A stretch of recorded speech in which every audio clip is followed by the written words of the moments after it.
2023 wasn't a good year for the Carolina Panthers, but I'm trying to make 2024 a better one for myself. Get started on your resolutions with Factor so you're ready for the new year. Factor's ready-to-eat meal delivery takes the stress out of meal planning and sets you up for success in the new year. Skip the grocery stores, prep work, and cooking fatigue. Instead, get chef-crafted, dietitian-approved meals delivered right to your door. With over 35 meals to choose from per week, including keto options, calorie smart, vegan plus veggie, and more, plus over 55 weekly add-ons, you'll have a ton of nutritious and flavorful options to kickstart your resolutions. Skip that overpriced takeout trap. Factor is cheaper and way more delicious than takeout. Get chef-crafted, restaurant-quality meals delivered right to your door, and they're ready to heat and eat in just 2 minutes, which means more time for you. Head to factormeals.com/C350 and use the promo code C350 to get 50% off. That's code C350 at factormeals.com/C350 to get 50% off.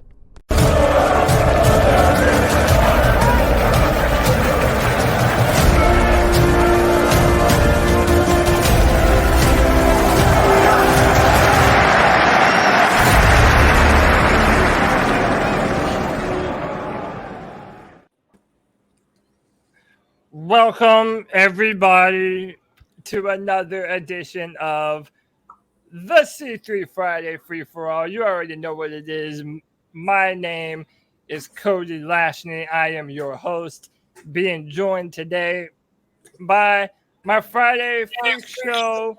You're faithful, man. These guys, they're my dudes. You know them and love them. As always, this is a show for Panther fans, by Panther fans. If you want to sound off and make your opinion heard, you can absolutely do so. The link to join the show is in the description box of the YouTube video and the Facebook video. I also just posted it up in the chat room right here. So if you guys want to jump in and be a part of this conversation, you are more than welcome to do so. Let me introduce my illustrious guest. And then we won't wait around no more. We'll jump right into it. First and foremost, let me introduce my man Nick Montiero. He's around a bunch of salty ass Celtics fans. What's that like, Nick? Oh well, everybody at work today was in a great mood just because of the Celtics, and I'm just sitting there like, I don't follow basketball. I don't really care for it. It's not my thing. But now you guys know how I feel as a Panthers fan, so it's only fair. Yeah, dude, I always said to myself, if the Hornets ever get good, which, by the way, they just hired Golden State's like assistant coach or some shit. If the Hornets ever get good, I might check it out and maybe try and jump on the bandwagon. But, yeah, dude, I need my sports to have some violence in it. But I'm right there with you, dude. Yeah. I went to the Final Four as a kid, and, I played basketball as a kid. It's just watching it on TV, it's like just watching guys run back and forth across the field. Same. I can't do baseball either. Yeah, I'm like that with a lot of sports. But you know me, I'm a Neanderthal, so I just need violence like that. Next up, my man Kevin. No, pardon me, but this is the second time in a row now. Come on, man. Right. I know, man. I'm getting better at it. It's White Chocolate Espresso coming to us live from Charleston, South Carolina. This man is a midget wrestling connoisseur. White Chocolate, what's up, bro? Just chilling, man. Just chilling. I lost a couple pounds, all in the chin area. So nice. I see that, man. Yeah. I like it, man. They should put you on a GQ cover or something. Next up. I was there last Oh, week. yeah. You missed that for sure. Yeah, I did miss it. Send it to me in the mail. Definitely. Yeah, for sure. I'll add that to my spank bank some other time. But, yeah, next up, this man gets more fans every week. People love his takes. People love his energy. Kenneth Panther Pickle, what's up, brother? How you doing, man? What's up, folks? Are we ready? Are we ready for the Blubber Express? The Blubber Express name your favorite wannabe quarterback, Baker the Fake Mayfield.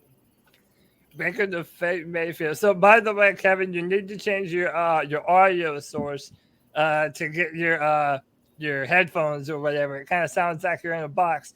But I did hear you loud and clear about Baker Mayfield. It's going to be a spirited conversation, and that's actually a great segue too, because our next guest. And to start the conversation, I'm going to throw it to this man first, because I basically know Nick's opinion. White chocolate, Kenneth. I talk to these brothers every day. But this man has been an ardent supporter of the idea that the Panthers should trade for Baker Mayfield, man. And you know, here at the C3 Panthers podcast, we stifle no opinions. So let me welcome Anthony to the show. Anthony, what's up with you, brother? What's up, Cody? Nothing much, just DoorDash, and thought I'd stop in. But yeah, man, it seems like I'm the only one that's like fighting for Baker, man. I look like a clown on Twitter, but I mean, I don't care, man. I'm just talking my talk. I just want to win some football games, man. Which whoever the QB is, whatever we can do. Stand your ground. But I mean, listen, man. Ain't nothing wrong with winning. Like, I'm just dude. If I felt like getting Sam, like I looked season, I felt like if we kept Teddy, I don't think things would have been that bad. So, like, I guess that starts my reasoning for Baker, just because I think better than both of those two. And I mean, we upgraded the O-line. The defense should be better. But listen, if Corral's ready to roll, let's just roll with him. Because all this smoke I hear about, oh, Sam's looking great in OTAs, blah, blah, blah. That's the same shit they were saying last year. And even the Jets were saying that too. And look what the Jets did when they went 2-14. They threw Sam on the field because they knew he was the best shot at losing them games. So, I mean, we'll see what happens. So let me ask you this then. To you, what is the difference in level of play between Baker Mayfield and Sam Darnold? Like, what is it, do you think? And listen, I know we all hate Sam Darnold. You don't have to explain how bad Sam is to me. But I'm saying, like, what is it specifically about Baker that you think he brings to the table that could be the missing ingredient for the Panthers this year? Well, one, you can tell he wants to play football. Like, he's based on what everyone, I mean, people, not many Browns players have vouched for him, but I mean, he's a fiery dude. He was a top 10 quarterback in 2020 when healthy. And granted, yeah, he had a good roster, but that's kind of why I'm fighting for him, because we do have an O-line now. We do have an upgraded defense. And I think if you threw Sam Darnold out there, he'd still throw INTs in clean pockets. So, I mean, listen, I'm just trying to, whether rules the answer or not, I just want to win games. So, I mean, I feel like he gives us the best chance to go into the season looking for a winning record. Now, if we stay with the QB room the way it is, I would just want to start Corral and see what we have for him, because we got to know, because the quarterbacks next draft class are generational, in my opinion. So, but I mean, yeah. He was also, Baker was hurt last year, and he kind of pulled a Cam Newton. He shouldn't have been playing at all. Like week 2 when he tore his labrum, the Browns should have just been like, yeah, sit out. Like, and I mean, he turned around a franchise that was utter garbage for the past, like, I don't even know how many seasons. I mean, they went to the playoffs. Yes, he didn't win. He won a playoff game, but I mean, listen, he's still young. He's only played 4 seasons of football. I personally, my biggest thing for him is he's proven that he can be a good quarterback in this league. Sam Darnold has proven nothing to anyone. He's never had a 20 touchdown season. I mean, I don't know, man. That's just me, though. That's just me talking. Yeah.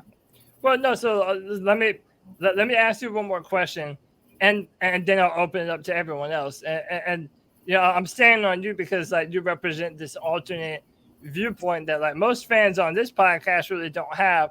So what is your level of interest on Matt Corral? Because I kind of feel like, you know, a lot of people who want Baker Mayfield, they're either not excited about Matt Corral as a prospect, or they're just, you know, they're very hesitant about wanting to put him on the football field being a rookie. And by the way, no wrong answers. Whatever you feel, that's your opinion. Where do you land on Matt Corral and the argument that Baker Mayfield pushes Matt Corral down the road even further, and it prevents us from seeing what we have in Matt Corral for a long time? Yeah, well, I think you answered it. Like, I don't want to push. Like I said, like, if Matt Corral, that's why I also think if they were to trade for Baker, they should wait a little bit because they need to see what Corral looks like. Like, if Corral's blowing away Darnold, then yeah, let's just start Corral. But I feel like, once again, like you said, like, my level of interest with Corral, like, I want him to be good. It's just, he was a 3rd-round pick, and we've seen Matt Rule not play 3rd-round players. Brady Christensen, Deontay Brown didn't even see the field. So, I mean, I'm just worried that the Panthers won't even give him that chance to show what he has.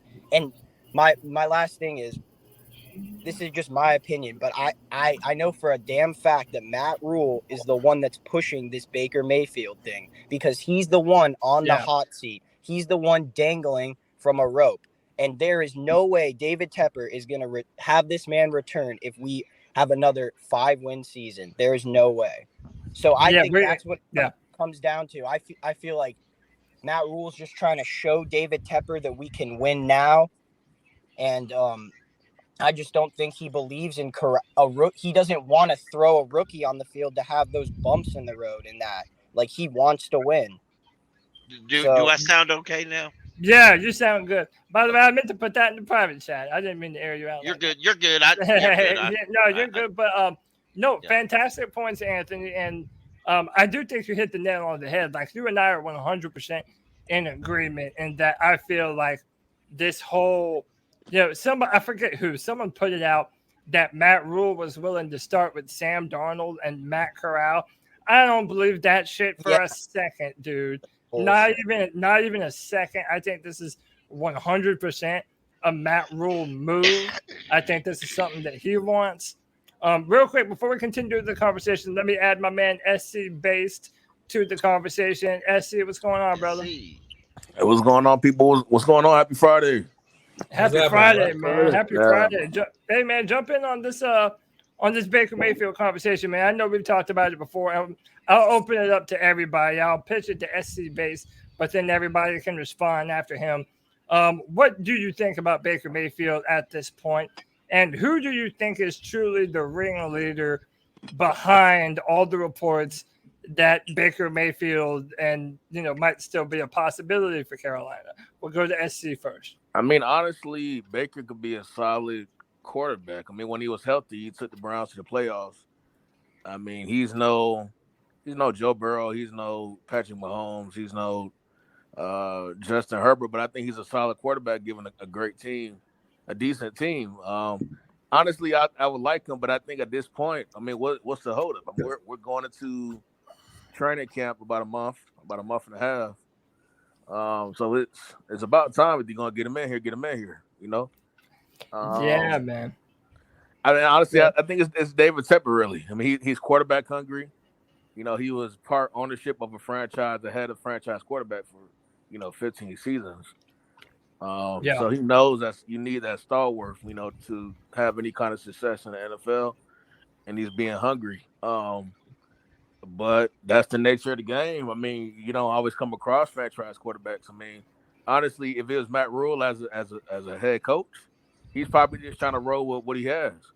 And Sam Darnold is seeing what the rookie has, and try to build your team around that quarterback. But if we do roll with Sam, I think he's going to cost us way too many games for Roy to see another season. Yep. So you think that whoever reported that, chat room saying Sports Illustrated reported that, but you basically think that Matt Rule doesn't want Baker Mayfield and that he just wants Sam and Matt. Well, I don't think he doesn't want Sam, but I mean, you got to roll with what you want. I mean, clearly Cleveland's not budging on, trading Baker, or it would have been a done deal by now. I think if he could get Baker, he would be okay. Yeah, that would be a better option. But as a head coach, he has to roll with what he has on the team. I played football. I only played in high school, But I'm sure our coach would have liked to have had a better quarterback. But I mean, what do you want to do? Go get a guy out of Texas and get him the transfer? You know? Yeah, man. There's really not a whole lot of options for us at this point. Let me read this tweet real quick. This is from Josina Anderson. She says, I'm told the Panthers are still doing its due diligence in terms of looking into quarterback Baker Mayfield, the football player, and the person. So that's the first time that it's really appeared that they're like trying to dig in to his character a little bit more. Kenneth, I'm going to go to you next, but let me welcome my man Twan Don to the show. Twan, what's up, bro? Boy, yo, what's going on, fellas? Happy to be here on Friday night. Happy to be with you, man. Here early tonight. Get in here early. Hey, man, I feel it. It's a vibe, man. I appreciate that. Panther Pickle, what's up? Pickle? What's up, brother? Man, what is Hey, man, so yeah, let me go to Panther Pickle real quick. What are you thinking about this, Kenneth? Who's the maestro flicking their wand around, trying to orchestrate a Baker Mayfield trade? Matt Rule without power. Matt Rule's pushing this. I think I believe that. I don't have no inside source or anything like that. Now wait, but that's not what a good person says. I have my sources. How's that? My sources. The guy in the bathroom told me. Yeah. You know that. But I believe that Matt Rule is pushing it because he wants a veteran. My problem and my truly only problem with bringing in Baker Mayfield, not counting the cap, not counting the salary issues, is I don't want to give nothing for him. And given the fact that if you bring him in, you know, they're not going to cut Sam Darnold. They're not going to bench Sam Darnold or have him inactive unless Matt Corral is literally blowing everybody away. Yeah, and there were reports so yesterday was the last day of OTAs. Mm-hmm. Apparently, Matt Corral was looking good. Making throws on the run. Apparently, his first red zone play was a touchdown pass. So it's already starting to happen. Go ahead, Ken. Yep. And Sam had a very bad day yesterday. At the same time, Matt Corral had a good day. But I still don't think that. I still don't think that if you bring in another quarterback like Baker Mayfield, I think that Matt Corral is going to be inactive the entire season unless somebody gets hurt. I don't really want to see that, because once you inactivate him like that, you're pretty much giving him the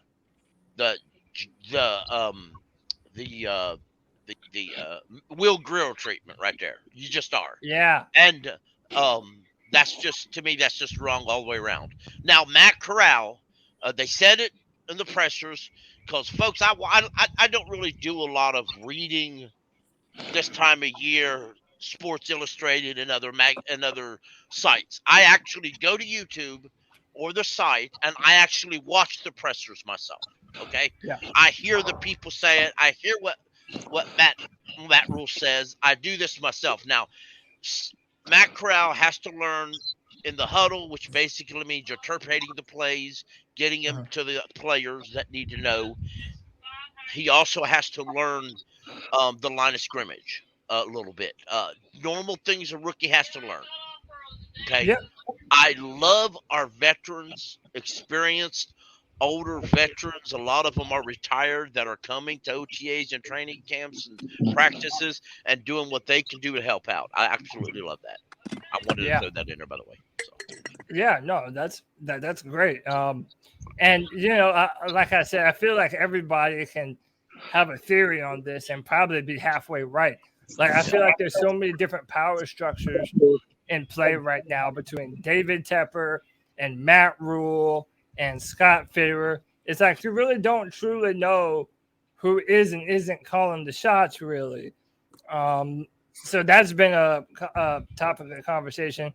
Let me go to Nick, and then I'm going to go to Twan on this. Nick, if you're still there, man, who's the guy, in your opinion, that's really pushing for this? I mean, is it all Matt Rule? Is there anyone that think David Tepper is the actual person behind Baker Mayfield?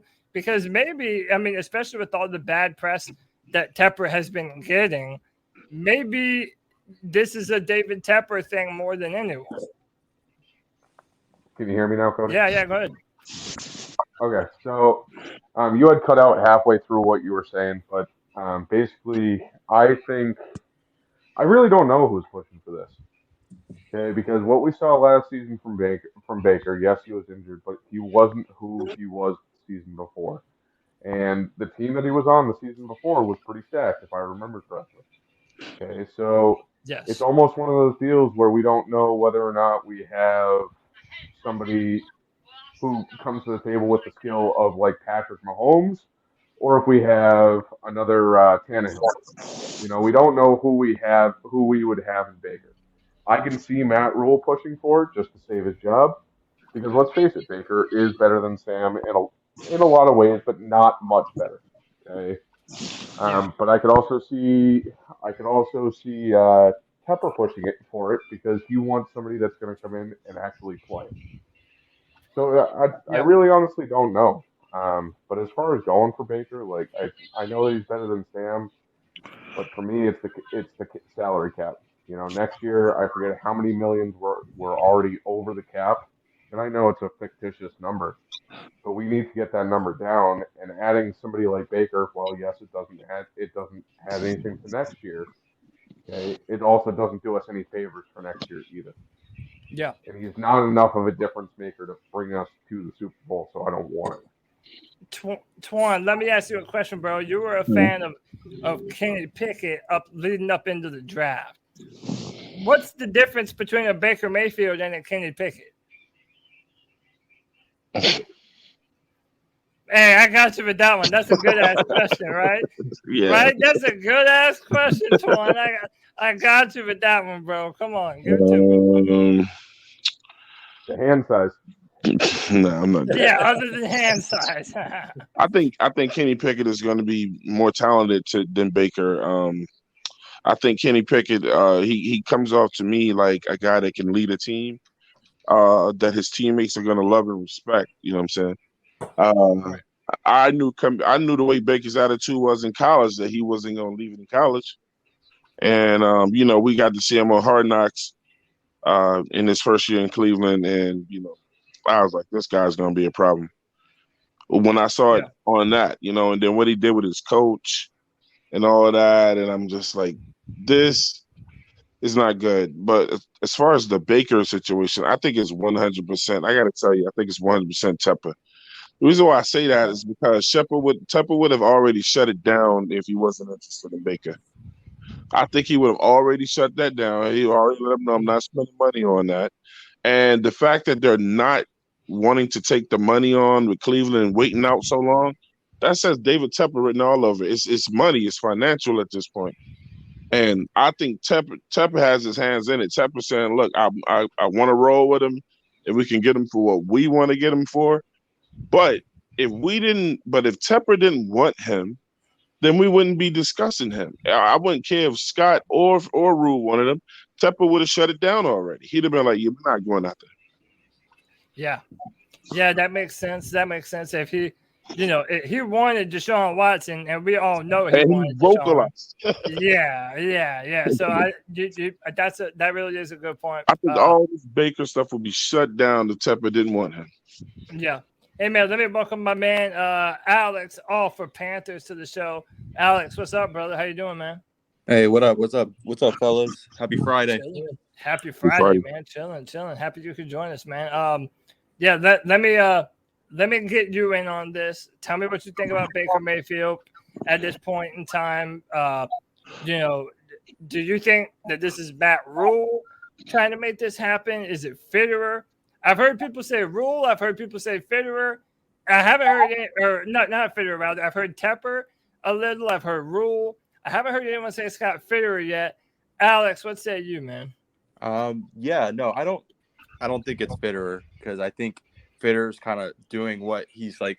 His plan is kind of like what he did in Seattle. Like, you know, he got Russell Wilson, 3rd rounder. He got Matt Corral, 3rd rounder. Like, I don't think it's Fitterer at all.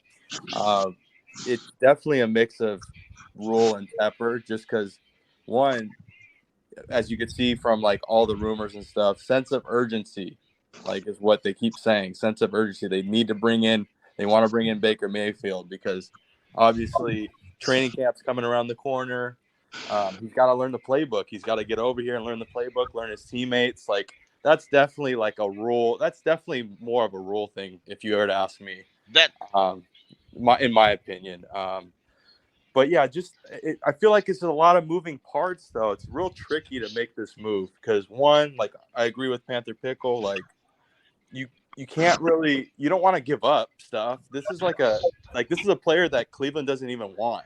Like you want them to like release him, and then maybe you could pick him up that way. But like to trade pieces, it makes no sense. Yeah. But see, the sense of urgency, that's got to be Matt Rule pushing that. That's my personal opinion. But I agree. I think I truly believe if it was Scott Fitterer or even David Tepper, I believe it would have already happened by now, because I believe the only thing that's stopping this thing from happening yesterday was the fact of the 18 million of Cleveland not wanting to pay the 18.5 million. They don't want to pay it. They don't want to pay it. To this. But Pickle, that has Tepper written all over it because he controls the money.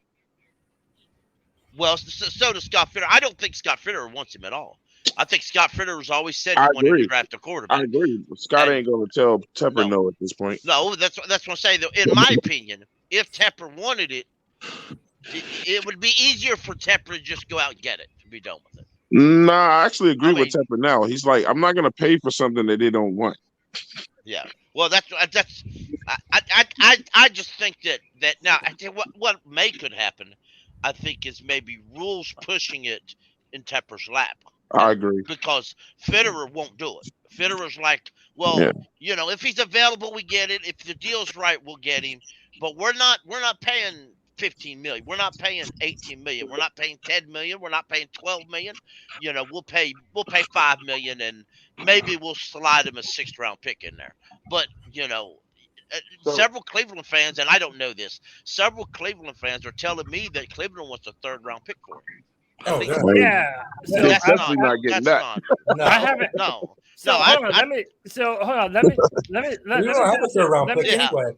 Yeah. We don't have a 3rd round pick. No. All right, so let me go back to Anthony on this. Anthony, is like how much, like what is the proper amount of trade value for Baker Mayfield? Because that's another one of the parts of contention. Like they don't, how many picks that were given up, and apparently one of the biggest points of contention is that the Panthers want Browns to eat a large portion of his contract. And I don't know that the Browns are willing to do that. So, Anthony, like, how much is too much to give up for Baker? The most we should be paying for him is $5 million because first off, but I'm saying from like a draft picks perspective. Oh. Like, if we're going to end up trading for him, like, obviously we're going to have to pay some of his contract. We know that. But, like, how much are we going to be giving up in return to get Baker Mayfield? I would the best pick I would give them was a 6th round. Like I'm 6th or 7th round. But they wouldn't do. The thing is, they're not going to do that because the Browns are they're such a bad ran organization. The way they just did this whole thing to Baker and like how they just paid Deshaun all this money and he won't even pay a snap. So like what they're trying to do is they're trying to get beautiful. I love it. They're trying to get They're trying to get the most for what they can. They're trying to play this waiting game to see if they can get like a lot out of us because we did the same shit with Sam Darnold. We traded 3 picks for an unproven QB. Well, at least Baker's proven something, but I think the most we should give up is pay him $5 million and a 6th round pick. Even throw Bobby Anderson in there too. Yeah, that's also a name I've heard in a trade. Go ahead, White Chocolate. I wouldn't give up Robbie in a 6. I'll just give up the 6. You take it or leave it. Yeah, I'm not negotiating with the Cleveland Browns. Yeah. I don't think Robbie wants to. I don't know. I don't think Robbie wants to play with Baker. Like I honestly don't think he does. I honestly think he doesn't. No, we don't. No, but like Cleveland's like that Cleveland's like that guy. Cleveland's like that guy that drafts 2 quarterbacks in fantasy football. Yeah. Where you can only start one. It's like, come on, man. You don't trade with that guy. You let him hold on to those 3 or 4 quarterbacks on his team and then let him release them. I wouldn't worry too much about what Robbie wants. And I like Robbie. Don't misunderstand that. But the bottom line is Robbie realized after he made that misunderstood tweet that he realized, likely by talking to his agent, that he would have to pay all his bonuses back to the Panthers. He was trolling you guys, man. When you guys gonna figure that out? So he just, I mean, the bottom line is Robbie ain't going nowhere this year, regardless. He was never going to retire. He was trolling. He's a troll. And it doesn't matter if he wants to. What was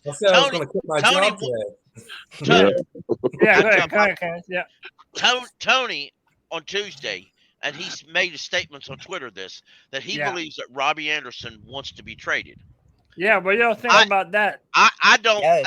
If we could get dependent to me as a personal nature, depending on what we could get for Robbie, I would like that. But you know, I haven't looked at the cap situation, what the other team would take or need or whatnot. But we have we still got a lot of needs. But it would, trading Robbie would still. You wouldn't get back in worse. A realistic world. Well, I'm talking about player. I'm not talking about pick.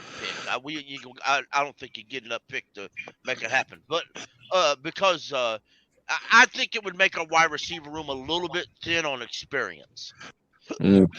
But yeah, and also for me, this conversation, part of it is the guy that I have up on screen. Yes, I'm a fan of this kid. I'm a fan of this kid. And by the way, to everybody that listened to Matt Corral's press conference, dude, I love the way this young man carries himself. If I'm being real, I love the way that he says things. I love, looking at his film, going over some of the 2020 and 2021 tape. Like, this guy, I feel, has a much bigger arsenal and a much bigger bag of tricks than people are giving him credit for, just because he was in that RPO offense over there at Ole Miss. He talked about a lot of the things that he still feels like he needs to do. He said he feels like he has all the physical tools to compete for a starting position, but knows the game is a lot about the mental aspect. It's something that he will focus on heavily during the break, which includes working on processing things quicker. So let me ask y'all this, man. What is the probability with, I don't care if it's Baker Mayfield or Sam Darnold. In fact, you can give me both of those. What is the actual probability of Matt Corral actually being able to compete for the starting job and winning the thing? If Sam is the only QB on the roster, Corral can run with it because Sam will last literally 2 or 3 games. I'm telling you right now, I do not believe in Sam, and that's the best case. Corral gets the starting job. Man, Matt Rule. It keeps coming back to Matt Rule for me, man. Anybody with any common sense, to me, knows what to do. But with Matt Rule, you just never know with this guy, man. He always says never, ever know. He's just such a con artist. When he talks, you just never know if he's a TV evangelist. When he first got here, I called him Reverend Rule, man. It's just you can't believe what he says. It's just you just can't. David, yeah, man. Hey, let me take a moment and add our buddy Jay Cryer to the stream. Jay, what's up, brother? How's it going, bro? You all right? Yeah, doing good, man. How you doing? White chocolate espresso. I'm back in OB, so it's all good, mate. It's all good. Nice, man. Oh, nice. he's from England. Yeah, man. This is our guy. Me and Jay and Tony, man. We all go back, man. Jay's a long-time fan. Jay, let me ask you this, man. He's gonna call me a bloke. This Baker Mayfield situation. Let me get you the opportunity to jump in on that. Like, where do you stand on Baker, and who in the organization is the one really pushing for this to happen? You think?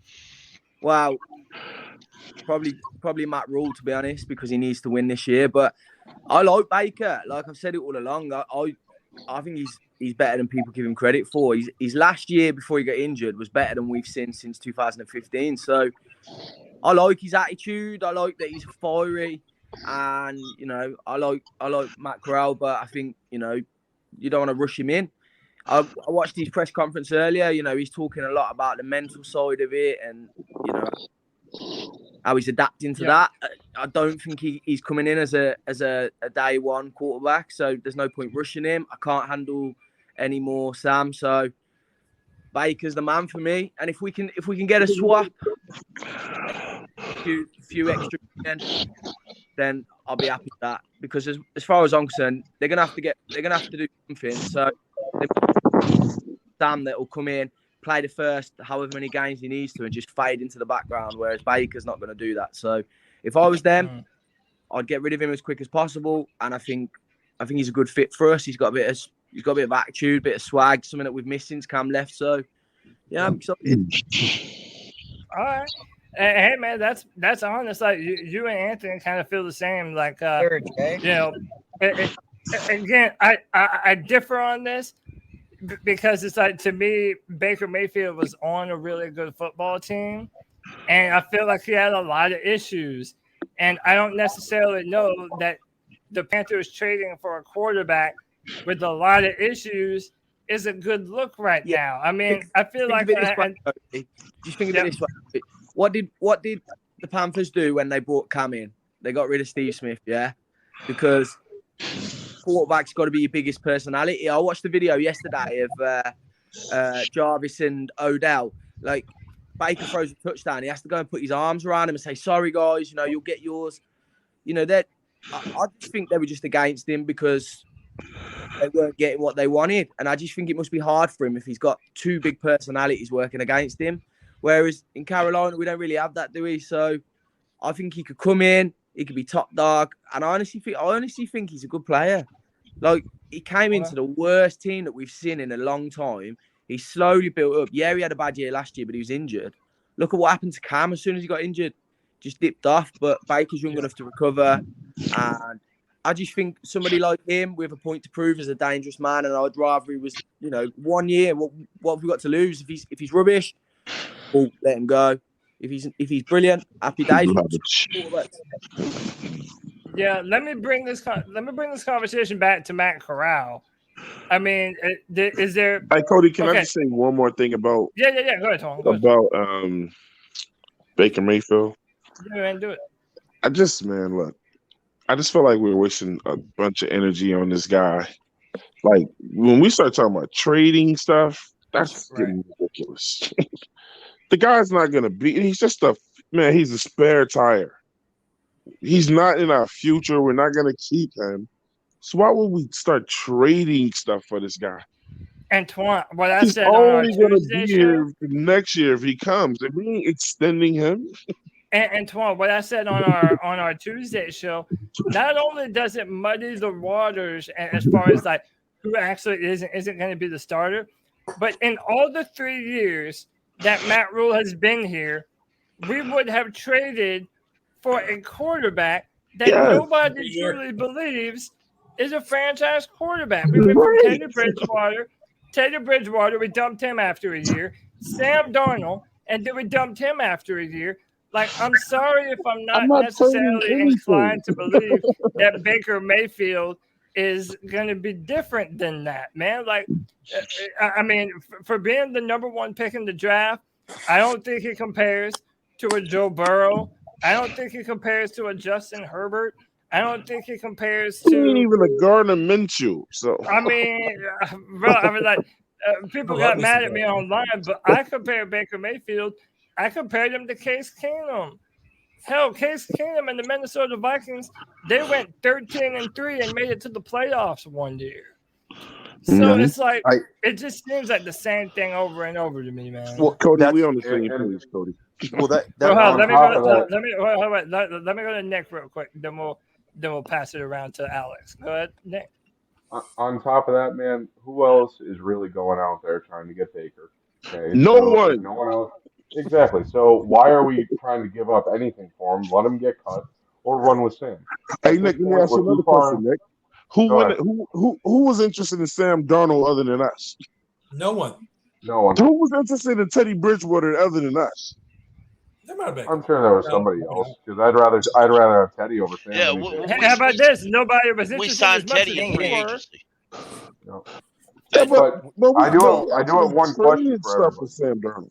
Yeah, go ahead, Nick. I'm sorry, Nick. No, it's all good. I do have one question for everybody. What does McAdoo think about Baker? Because nobody has brought up McAdoo, and McAdoo is the one in charge of the offense. McAdoo is just happy to have a job, bro. No, He ain't gonna talk no stuff. McAdoo go ahead, Ken. McAdoo, back when it was drafted, McAdoo thought the same thing of Baker Mayfield as he did Sam Darnold. And now, in my opinion, our illustrious head coach is trying to sack that poor man with both feet. Yeah, and that's a great point that Kenneth makes, because that is true. At the time, Ben McAdoo, when he was still a coach with the Giants, bro, everybody was throwing tomatoes at him when he said that he didn't think that Baker Mayfield and Sam Darnold were worthy of being number one picks. And he said he would have taken Josh Allen. Now, at the time, that seemed outlandish. But now, that man's looking pretty good, isn't he? So I really don't think that a lot of I don't think Ben McAdoo wants anything to do with Baker Mayfield. I think Ben McAdoo, and we know this, they confirmed this, Ben McAdoo was a huge part of the reason why the Panthers drafted Matt Corral. I see him fighting for Matt Corral more than I do him fighting for a Baker Mayfield. Yeah, Go ahead. because Corral plays in his offense. Yep. Wait, who did someone just say my name? No, Yeah, I thought I heard my name. Yeah, go ahead. I just have for everyone that wants Baker, how many wins do you have? I feel like you don't get a quarterback. Hey, Anthony, you might have to. Anthony, you might have to come out and then come back in because you're it's all R2, the R2D2. yeah, it's hard to hear your R2D2 voice. Yeah, but Cody, what I was gonna say was, as far as like the Baker thing and everything, like, yeah, we're not gonna trade anything for him. Makes no sense. That's why at the end of the day, I've always said, like, if we are gonna have a QB competition here in Carolina, if that's really the case, the only real fit there is Cam Newton. Honestly, thank you. That's the only real actual fit. Other than that, you're not going to trade for Baker. You're not going to trade for Jimmy G. I'm just saying, if you're going to do that, though, if you're going to have a QB competition, that's the only fit. That's all I'm saying. Let me tell you. Real quick. Let me tell you why I totally agree with White Chocolate on that. This is what Carolina doesn't understand. It seems to me since Matt Rule and been here. If you get a if you have a starting quarterback, right? Common sense says that your backup quarterback has to play or emulate him. You can't have a backup quarterback that runs a totally different offense or can't do the things that your starting quarterback can do. They did that the whole time under Cam, though, didn't they? You pair up Cam Newton with the rookie. They ran similar offenses in college, and they're gonna run a similar offense with McAdoo. I don't understand having these quarterbacks that can't do what the first quarterback can do. It's gonna kill your playbook. Yeah, that would be like having Gardner Minshew back up Lamar Jackson. That don't make no sense. Yeah, that don't make no sense. What's gonna happen? Well, that's what they did when Cam was a rookie, though. Well, that's what they for Cam's first few years.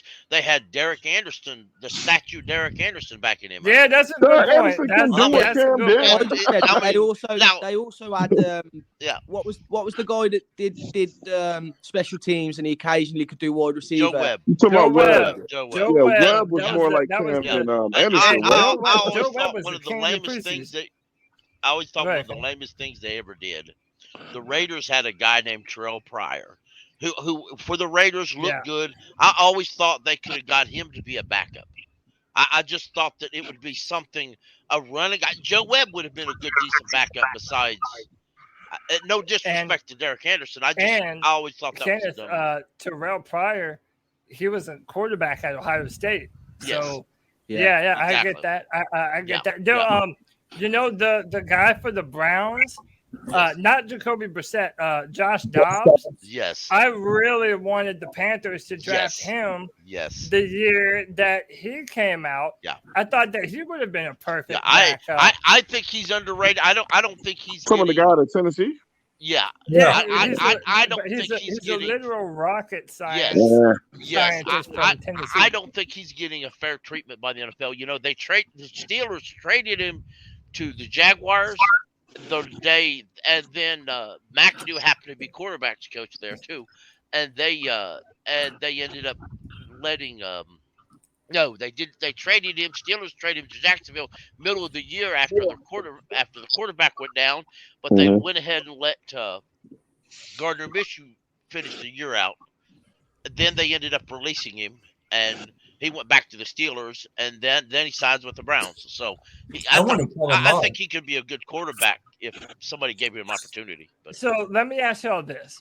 I want to bring it to Matt Corral. Because, look, man, ain't no shame in my game. I'm excited for the Rook. I want to see him. I mean, this is just my personal opinion. I don't believe that if you force a rookie quarterback to play his rookie season, I don't think you're going to break him.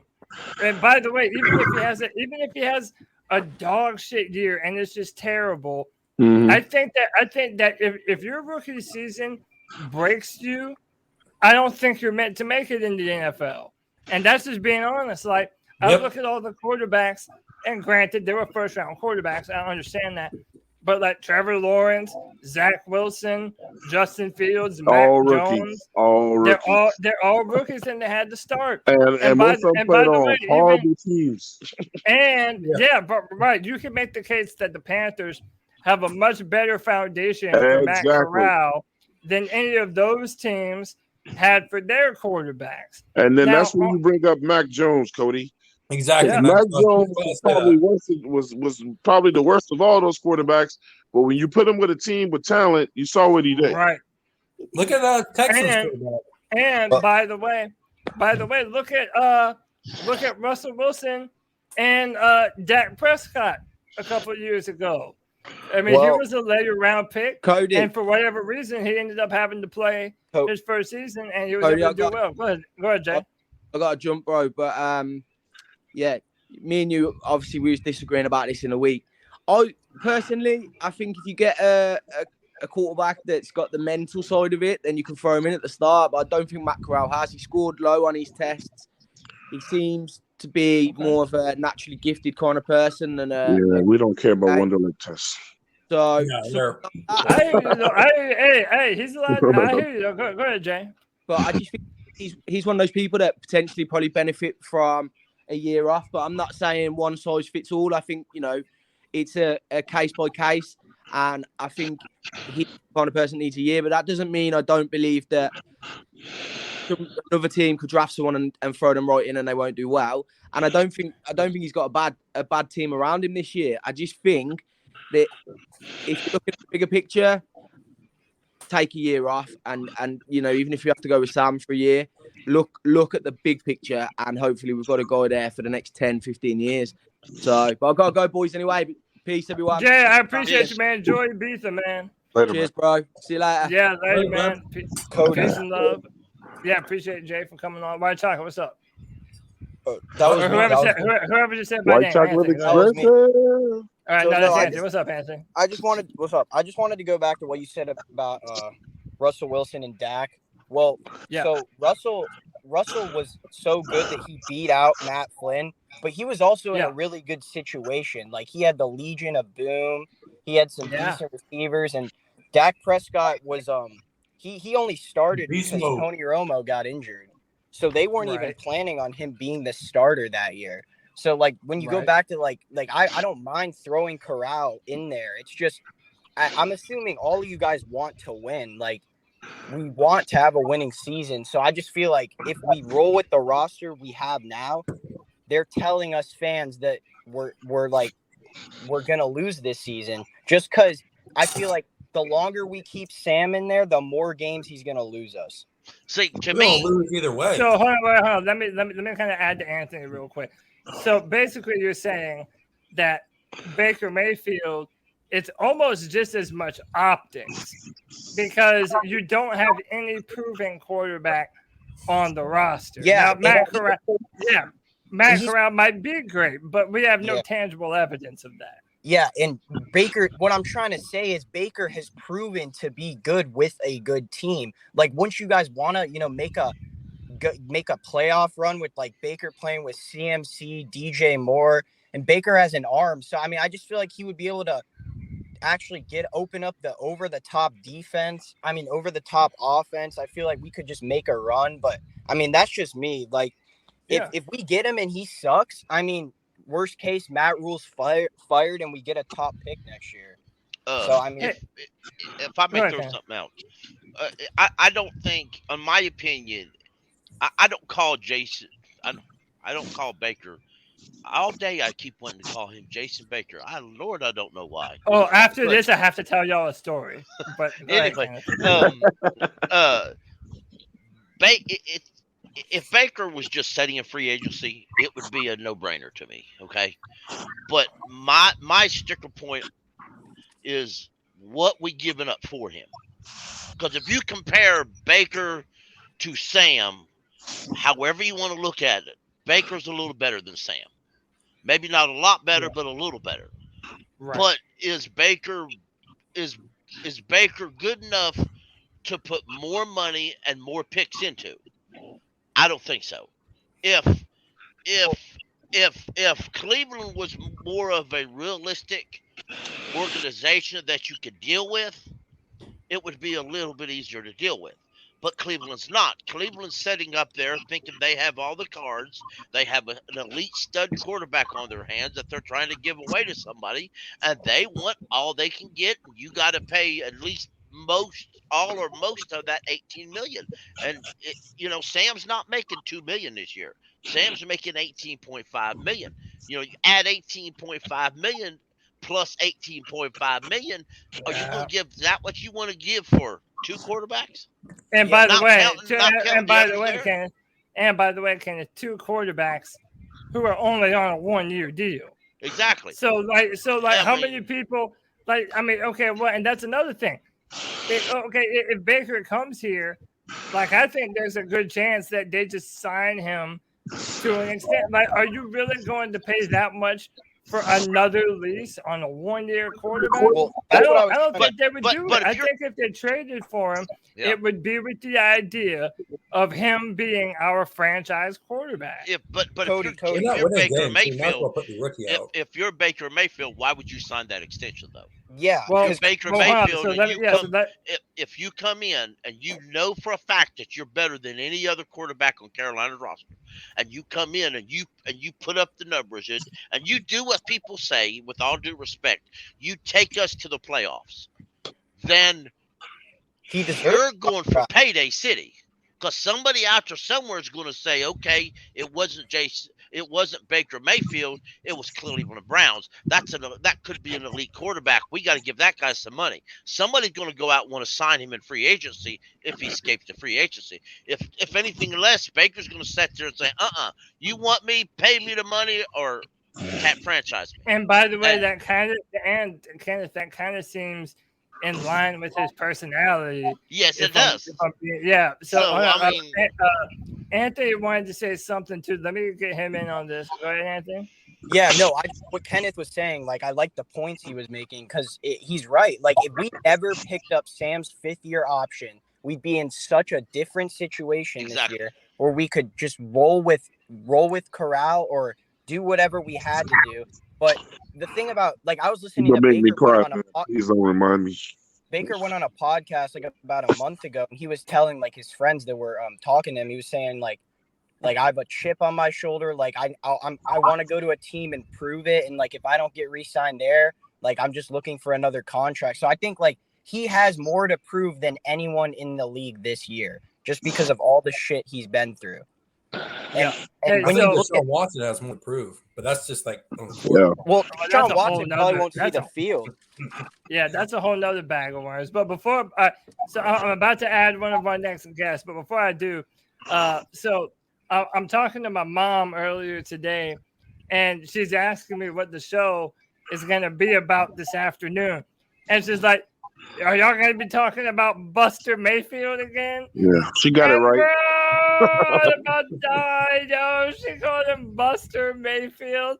Bro, I swear to God, I might never call him any other shit for the rest of my life. That's You're going to call the Panthers quarterback. Hey, what you're gonna that's do. Buster Hey, even if he is the Panthers quarterback, He is. He's gonna get it. That's Buster Mayfield from now to the end of his days, bro. I'm sorry. We trade for it. Like, Hey, bro, tell your mom to stop stealing my jokes. Trade anything for that guy, the Carolina Panthers still not learned their lesson, bro. And then you guys have to know it's this regime. Ever since Tepper and Rule and all them got here, they keep making horrible fucking mistake after horrible mistake. These guys don't have a fucking clue. They need to just get out of Scott's way and let them just roll. Can I throw this out there? Trade for a 1-year rental? Yeah, let me throw with this a out bad there. attitude. Let's get this right. Jonathan Jones and Josina Anderson are the only two people basically reporting the Panthers are still in negotiations or looking at Baker. Let's be honest. They're the only really ones reporting. Other articles and other sites have it, but if you go and actually read those, they refer to one of them or they say per sources. We know the sources. Okay, now, so are these not the same people that said the Panthers' top pick was going to be Kenny Pickett? Are these not the same people? Yeah, I don't told listen to you reporters that, anymore. I Man. mean, aren't these the folks that flat out told you that the Panthers was the only destination for Watson?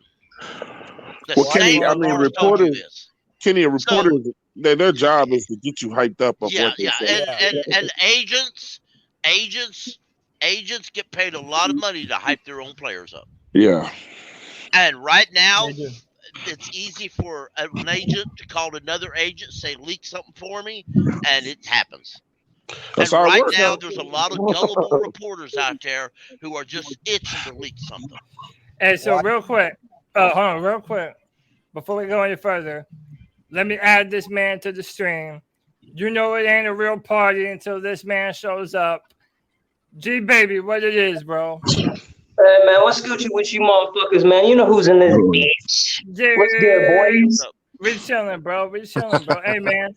Hey, I'm feeling elevated, man. Hey, shout out to that light-skinned babyface assassin, Steph Curry, man. He won me 3 racks last night, bro. Oh shit, you up? Shout out to Steph, man. But hey, right look, now. I like that. everybody knows who G Baby looks like on that team, though, right? Who? Jordan Poole. You look just like fucking Poole, bro. Hey man, I'll take it. Shit, I'd like to have that Jordan Poole money. I'll fucking tell you that. G-Baby pulling up. It's gonna be a party every night. G Baby, for the record, I'm not trying to get nothing started, but Steph wasn't the MVP. Man, we are not about to talk about no damn basketball on the Friday. He wasn't MVP. We're talking about. No, man, this podcast. This podcast is about Buster Ass Mayfield. That's who this podcast is about. I had to get it out. It's Buster Mayfield. That's what's on the docket for the day. Gee, I want to ask you this, man. Who in the organization is making this push for Baker Mayfield? Is it David Tepper? Is it Matt Rule? Like, why do we keep hearing about this shit, bro? Man, that shit is Matt Rule, bro. Yep, that's it. It's all Matt Rule. Whole listen to this, man. If Matt Rule still had his power that he had this time last year, Baker Mayfield would already be here, and we would paying Sam and Baker Mayfield $18.5 million apiece. Yeah, go ahead on that, dude. Tell me why you think it's Matt Rule, bro. This whole front office has got to get the fuck out of Carolina, bro. I just said it. I don't listen, Cody Ladd, bro. What's up, Scott? Okay, go ahead, man. Listen, G. Go ahead, man. This is unacceptable, bro. We're a clown show, bro. We're a clown show, G. And I don't want to fucking hear about no fucking Baker Mayfield, no fucking more, bro. And whoever supports him is a straight bitch, bro, because that don't make no sense to me, bro. That don't make no sense to me, especially when he threw the team that drafted number 1 overall underneath the bus and was a cancer inside the locker room, and you want to bring him to the clown show organization in fucking Carolina? So basically the clown show is Carolina, right? We're a circus, right? And the best fucking clown to bring would be Baker Mayfield, bro. It would be the perfect. Like, what the hell are we doing? Yeah, I think your son wants a shout out. Full clown show. I mean, let me tell you. I mean, look, like, I'm sick of talking about Baker Mayfield. Hey, man, let me tell you this, man. Like, you know, G Baby says that shit with a lot of passion, but I mean, I understand why he feels like that, and especially in light of what the Panthers have done the past 2 seasons. Like I said, we've done this 2 years in a row, man. And like the fact that we're considering doing this again, I don't know, man. It's just crazy to me. I understand why some people like it, but I'm on Team Money Matt Corral side. I just think that prevents us from seeing what we have in the rookie. And by the way, like, I also want to bring this up too. Like, okay, if the Panthers are picking top 10 next year, I don't care if we traded up for Matt Corral. That's not going to prevent us from drafting a quarterback next year. If there's one, Cody, like, I'm so glad you said that, D. I'm so glad you said that, because this is the last time I'm going to fucking say this shit. We are a 2-win team, okay?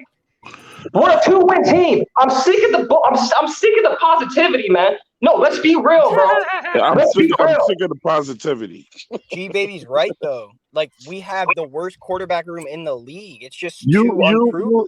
You and G Baby. If we are only a 2-win team, then shut everything down and come back next year. Yes. There's no use to talk. There's no use to run your mouth. We ain't no use to fucking have 2-win. We ain't no damn 2-win team. No use. Bro, we're a 2-win. Okay, this is my thing. Pee-wee. Why isn't Pee-wee beating out? Why can't Pee-wee beat out Sam Darnold and PJ Walker if he's got this tremendous arm, all this shit? Because we G-Baby, ain't had training camp yet. wait. G-Baby, how do you know that he won't? He hasn't even started training camp yet, and apparently, what about minicamp? What about OTAs? He's been looking better than everyone. Matt Corral's been out there dropping dimes, man. That's what I'm saying. Like, okay, I understand y'all don't know what we have in Matt Corral, but just because you don't know a lot about him, it doesn't mean that just because he was in an RPO offense that he can't adapt to this shit quicker than he's given credit for, man. I don't think Matt Corral is as behind the curve as you're making it sound. Now, I can't prove that to you, and I understand that shit. But, bro, I have more than one reason. G-Baby can't prove it either. When's the last time we went 500? With Cam. Hey, man, what does that have to do with this? Wait, hold on. Hey, let me add my man Brad to the stream. Brad, what's going on, bro? Hey, G-Baby, I got to get with you personally and take your fucking money. Hold on. Let me intro my man Brad. Brad, what's going on, bro? Talk to us, man. Not much. I just figured I'd pop in, see how you guys are doing. Excited for a long weekend, so. Nice, man. Hey, jump in on this. I mean, kind of do everything, man. Talk about Baker Mayfield, Matt Corral. Just where's your head at, and who's the one driving all this? So I think the reality is if we're still talking about Baker, that tells you everything we need to know about what the coaches think of Matt Corral at this point. Coach. Right? If they don't think that he's ready to go, if they don't feel like he's providing enough competition for Sam Darnold that they need to go get Baker Mayfield, and that tells me right now that at this point Matt Corral is a non-factor as far as this team is concerned for next year. I mean, that's just a reality. Bro, it's just one coach. Why y'all keep saying coaches? It's just one. It's one coach. Say his name, Matt Rule. It's right, one. But it doesn't matter. That man, Matt Rule has 100% of the control when it comes to the roster and all the decisions made. Not anymore. That's bullshit. Jonathan Alexander from the Charlotte Observer has said multiple times, at the end of the day, it is still in his contract. He has 100% control on the roster. Not anymore. We know it. We know otherwise. pushing for Baker. Matt Rule is on his fucking way out. And he knows it. Of the roster he's presented with. But if Scott Fitterer says, I'm not trading for Baker Mayfield, then you ain't trading for him. See, hold right there, Pickle. And then this is shit that's getting me fucking frustrated too, man. And this is just knowing fucking football, man. Then what the fuck did Tepper hire Scott for if you're just gonna let Matt Rule keep making dumbass mistakes? Scott comes from a winning program, man. Matt Rule comes from a college program, and he hasn't done shit right since he's been here. Why would you keep listening to Rule? But on the flip side of that, they hired Scott Fitterer comes from a system much like what they want to implement in Carolina, right? They want a coach who has the majority of the roster decisions. The coach says, I want this player. It's up to the GM then to execute the deal and figure it out. No. That's exactly what happens in Seattle. The GM, John Schneider, does not have roster control. Pete Carroll does. And Pete Carroll was a college coach. Yeah. Pete Carroll, and I know we're not even putting Pete Carroll and Matt Rule in the same sentence. No, we're not. We're not. We're not trying to compare them. We're just saying that it's the same organizational structure. I think if you're going to talk about Scott, there's no way you can compare him. Again, it's not comparing Matt Rule to Scott to Pete Carroll. We're just saying that that's the organizational structure that Tepper envisioned when he brought him in. That's not. It's not. We're not trying to compare the two. That's hey guys, how long has Tepper been our owner of the team? 5 years. Too fucking long, bro. Okay, let me ask you this: how long? Wait, hold on. What was his first year? 2000. I think it was 4 years now. I think it's 2019. 18. It was 2018. Yeah, it was 18. You're right. 2018. So how long has Matt Rule been head coach? Too long. For what? 4 of those years? This will be 3 years. Or no, 3 of those years. Yeah, this will be year 3. And how many years have we had no quarterback? All of them. All of them. I mean, even when we had Cam, he was hurt. So one thing we know for sure is our owner has no fucking experience, and the head coach has no experience. They finally went and got Scott, who has experience. Matt Rule, even if he does have some type of power, he just shouldn't. And then look, let me remind you of something else with Matt Rule. Matt Rule told Scott when he came here, I want to see if the Giants will match what you're going to be, this ridiculous money you're already paying. Yeah. Carolina wasn't even Matt Rule's first choice, boys. No, he wasn't. Wait, hold on. I got a question for Brad. Don't you think, though, it's a little bit premature to say what Corral, like, if he is or isn't going to be a factor in this quarterback hunt thing? Like, okay, if you want to say that the coaches aren't going to give him a chance, I would be apt to believe you based on how he treated Christensen and Deontay Brown last year. So, yeah, I get that. But, like, what if, Matt Corral said he's going to be jumping in the playbook for the next 5 weeks. What if he comes to camp just ultra prepared and he's just slinging the rock around the football field? Like, is there any chance at all that Matt Corral could just be undeniable to the point where our coaches have? Of course it's a chance. Of course it's a chance, Cody. You know that. I don't think, Brad. Here's the thing, right? And like I said, I don't mean to be negative, but if you look at the list of quarterbacks who were taken in the 3rd round that led their team to Super Bowls and won them, the list isn't long. There's like 4 guys on it. I can't remember all of them, but it's like Russell Wilson. All I'm saying is it's not a long list. So that being said, like, I think that if they Matt Rule said straight up in his pressers this last week that if they were going to wait until after OTAs to make their decisions when it came to the roster, if they are in a position where they're still thinking about trading for Baker Mayfield, first and foremost, if they were going to do it, they should have fucking done it like a week ago. They should have just pulled weeks ago. Right. So the fact that they're still talking about this speaks to the gross level of incompetence that I think this front office. These guys just refuse to tell y'all that they don't know what they're doing. Cody, they don't, bro. Anyway. Hold on. Who just said my name? I did. I just wanted to point something out. Go ahead.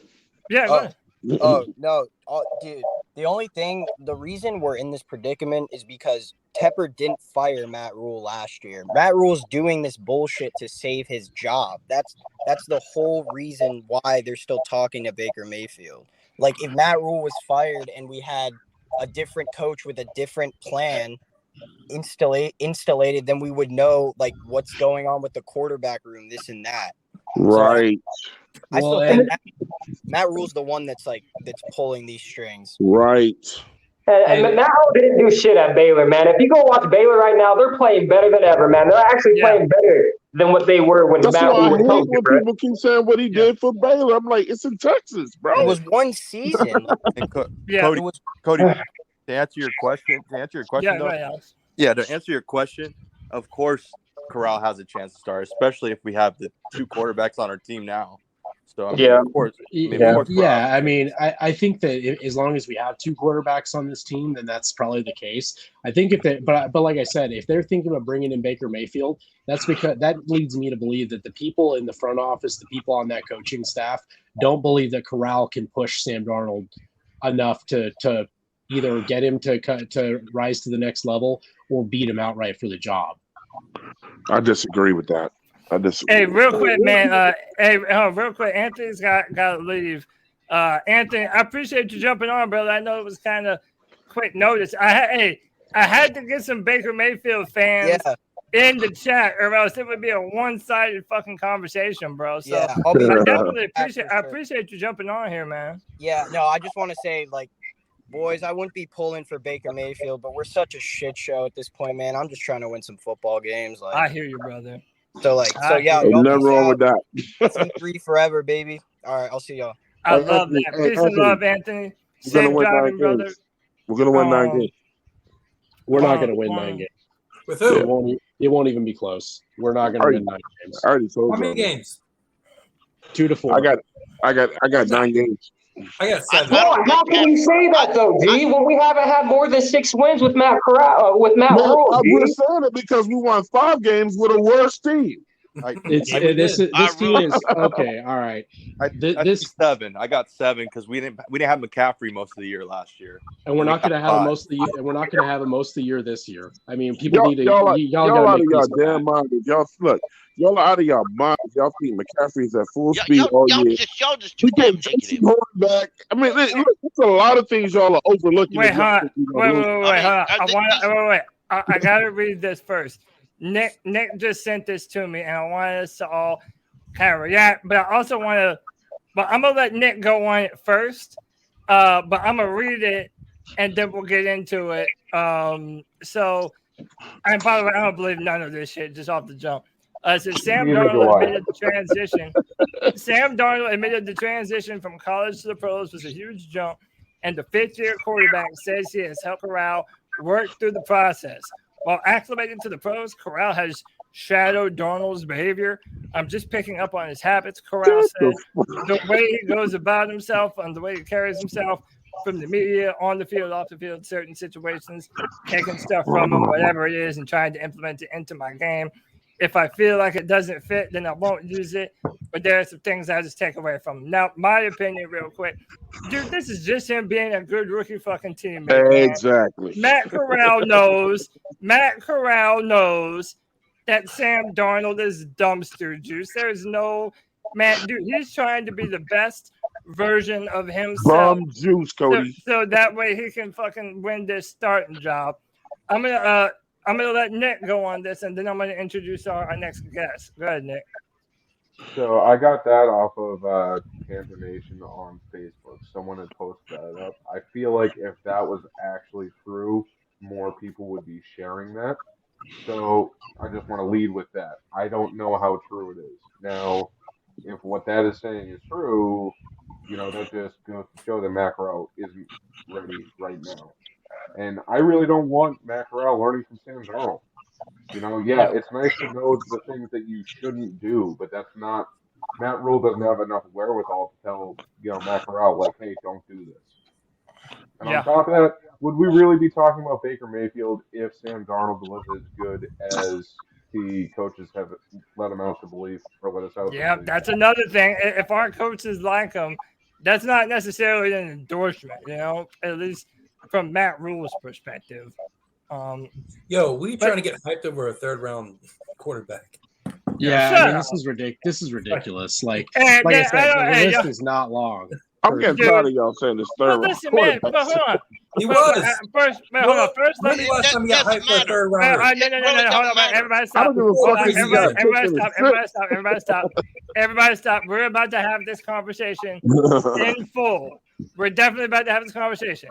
But let me first add one of the 4 horsemen to the podcast. My brother Greg the Bat Daddy, what's up, brother? How you doing, man? I'm doing great, man. I hope everybody here is too. Look, Hey, my boys in the chat.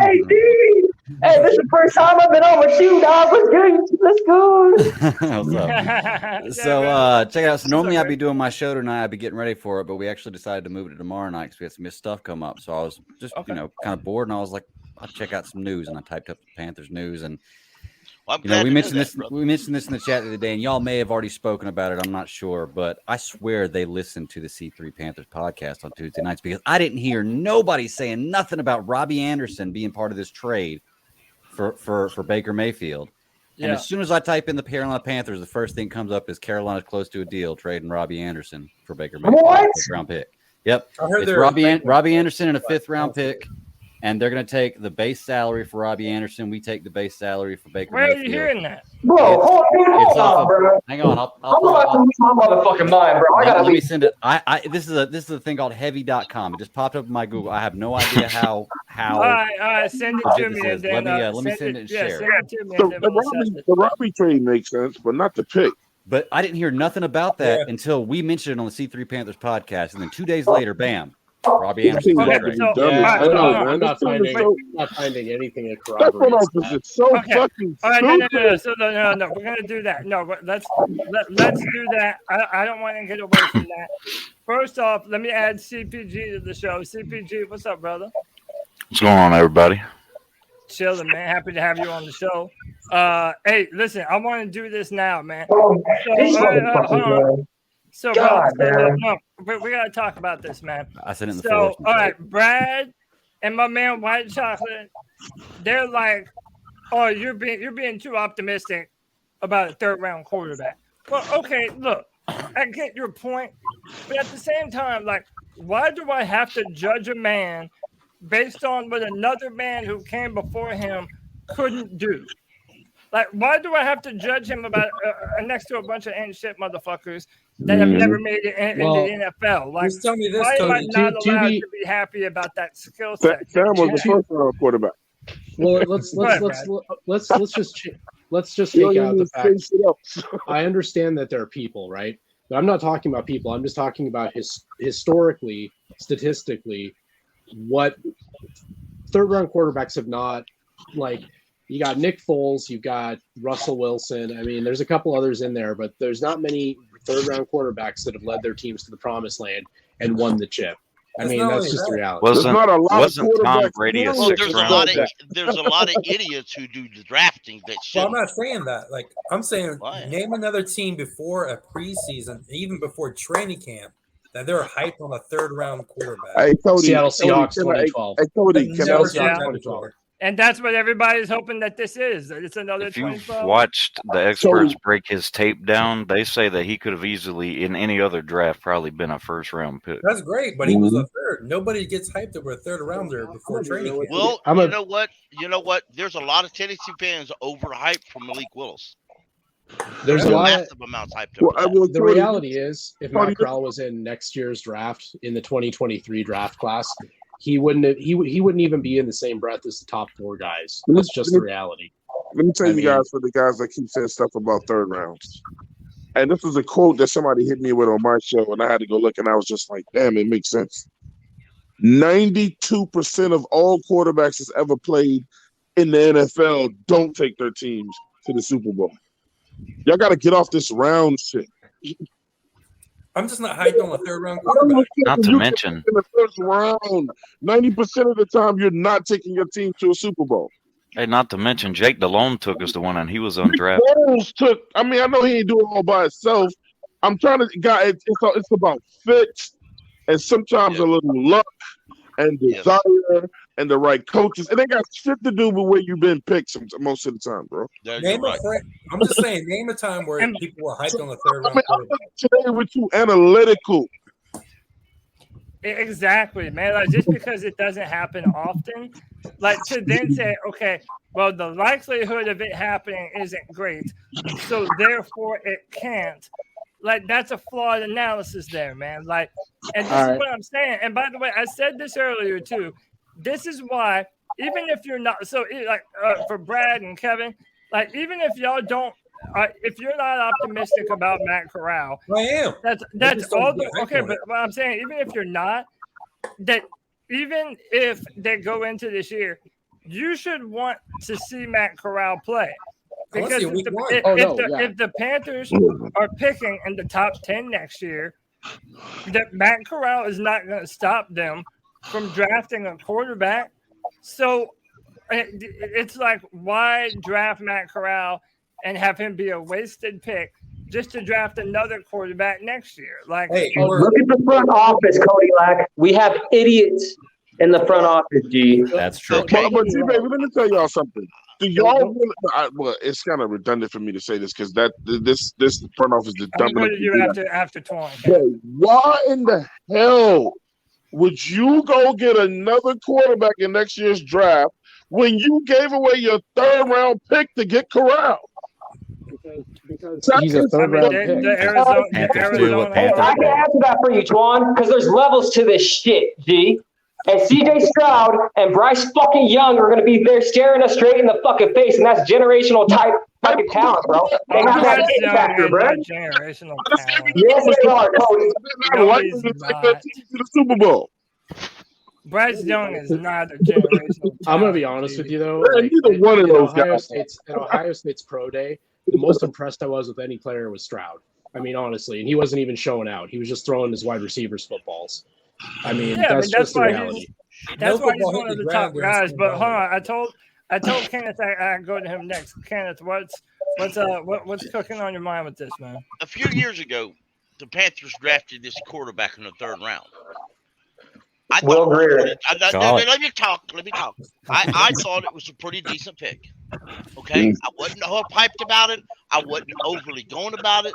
I would have picked somebody else in that proposal, but I don't do the picking. So, I voiced my opinion that I wouldn't have took him, but okay, it's good depth, I guess. That was my thought process going. Yeah. People all over social media, all over Twitter, all over Facebook, some fans I see in the chat, some fans here now, we're going through this, literally going off the deep end. Why did they draft a quarterback in the third round? They're trying to replace Cam Newton. That's what it is. They're using this son of a bitch, Will Greer, to replace Cam Newton. Massive amounts of people freaked their fuck out over that one incident. So if you're going to be overhyped about picking a third, why not be hyped about a pick in the third? Exactly. Frankly speaking, if it fits your team, be hyped about a seventh round pick.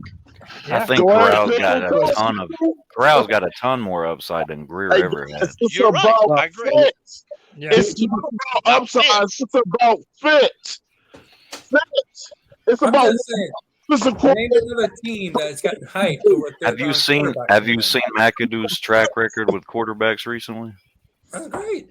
What team has been excited about if you feel like the best quarterback there is and he doesn't fit, y'all won't win. That's a great point, man. And I really do think that the RPO system, I think Ben McAdoo is going to have no problem implementing plays that would make Matt Corral very comfortable. And by the way, we're also not just going to pretend like, okay, everybody likes to talk about Robbie Anderson and him being a diva, whatever. Bro, I don't care what Robbie Anderson says. When you actually get a quarterback that can throw the ball downfield, that's when you will see the best of Robbie Anderson. Mm-hmm. That's when you will see the best of DJ Moore. That's when you see the best of Christian McCaffrey, man. Hold on, I got a question for Bad Daddy real quick, man. You had brought up that trade scenario, G. Mm-hmm. That's legit. What I actually pulled up, because if we trade Robbie, who the fuck are gonna catch these fucking balls, bro? No, yeah, DJ Moore. DJ Moore. Right, I mean, right. Chris And bro, DJ. Can I just say, Chris DJ's McCaffrey production did not We got a- fall we got a off bunch of last wide year, but receivers on Robbie's the team. did.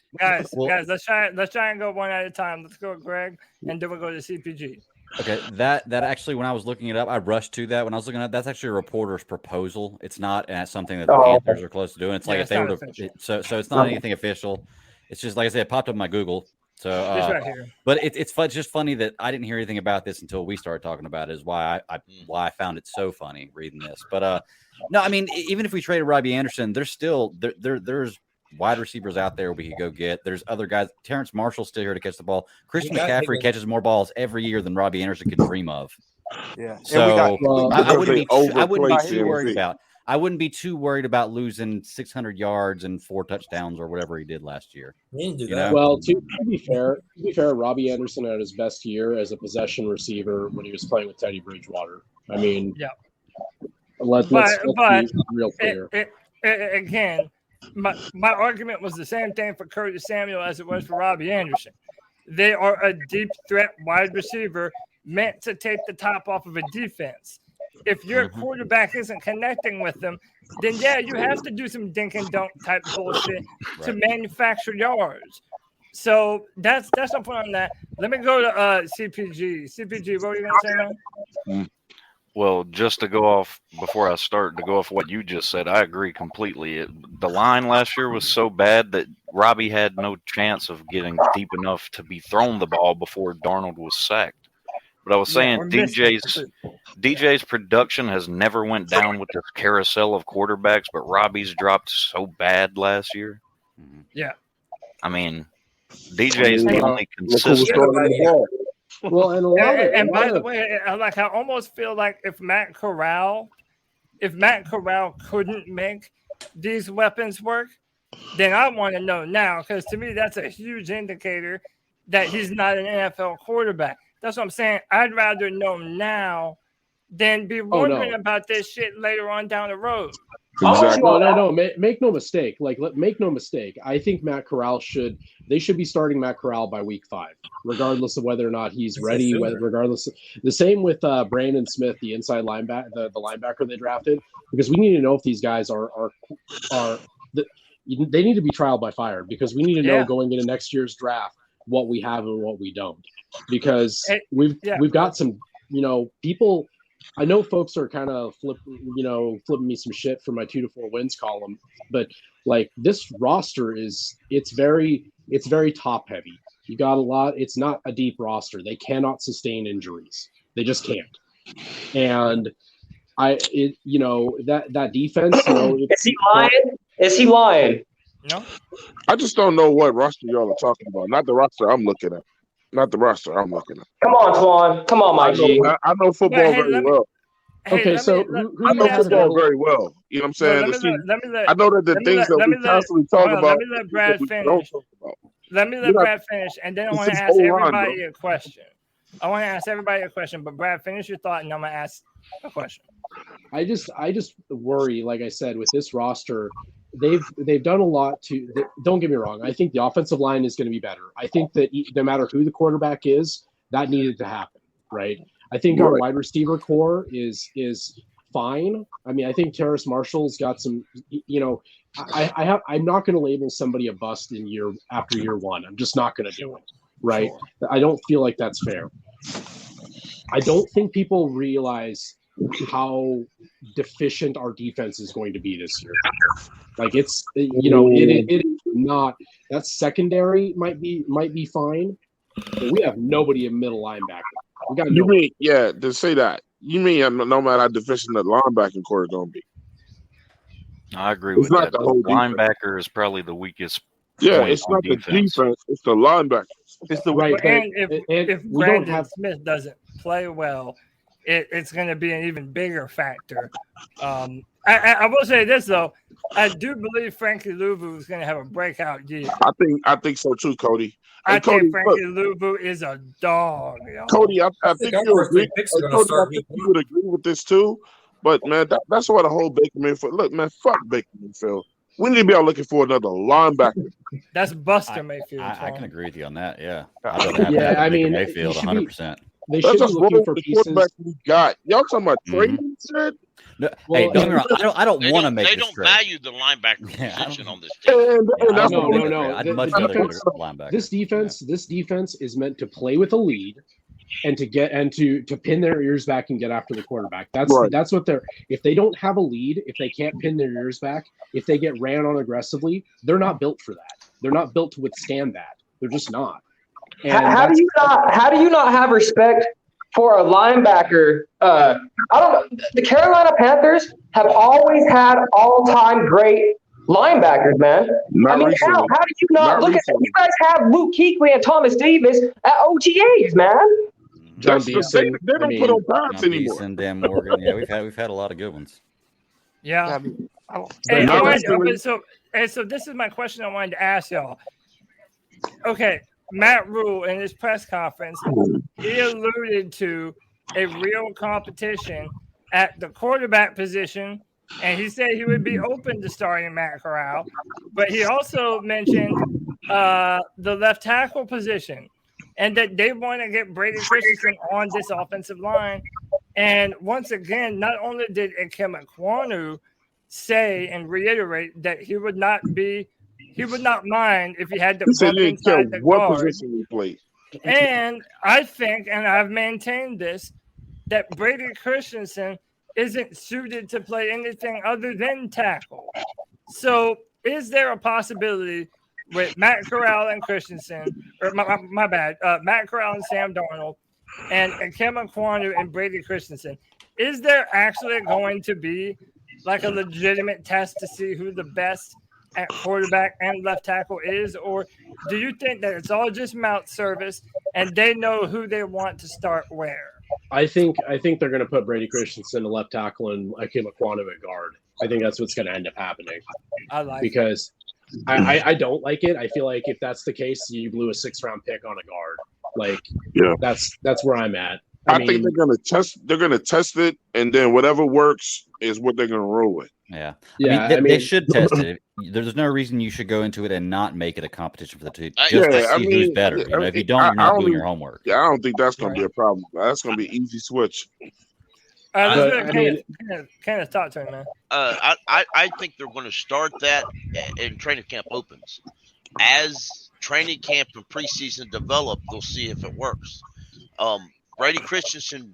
I mean, let's remember what OTAs are, folks. Okay, OTAs is basically no contact. They've had 2 or 3 teams get fined and lose time next year, practice time next year over getting too physical in OTAs.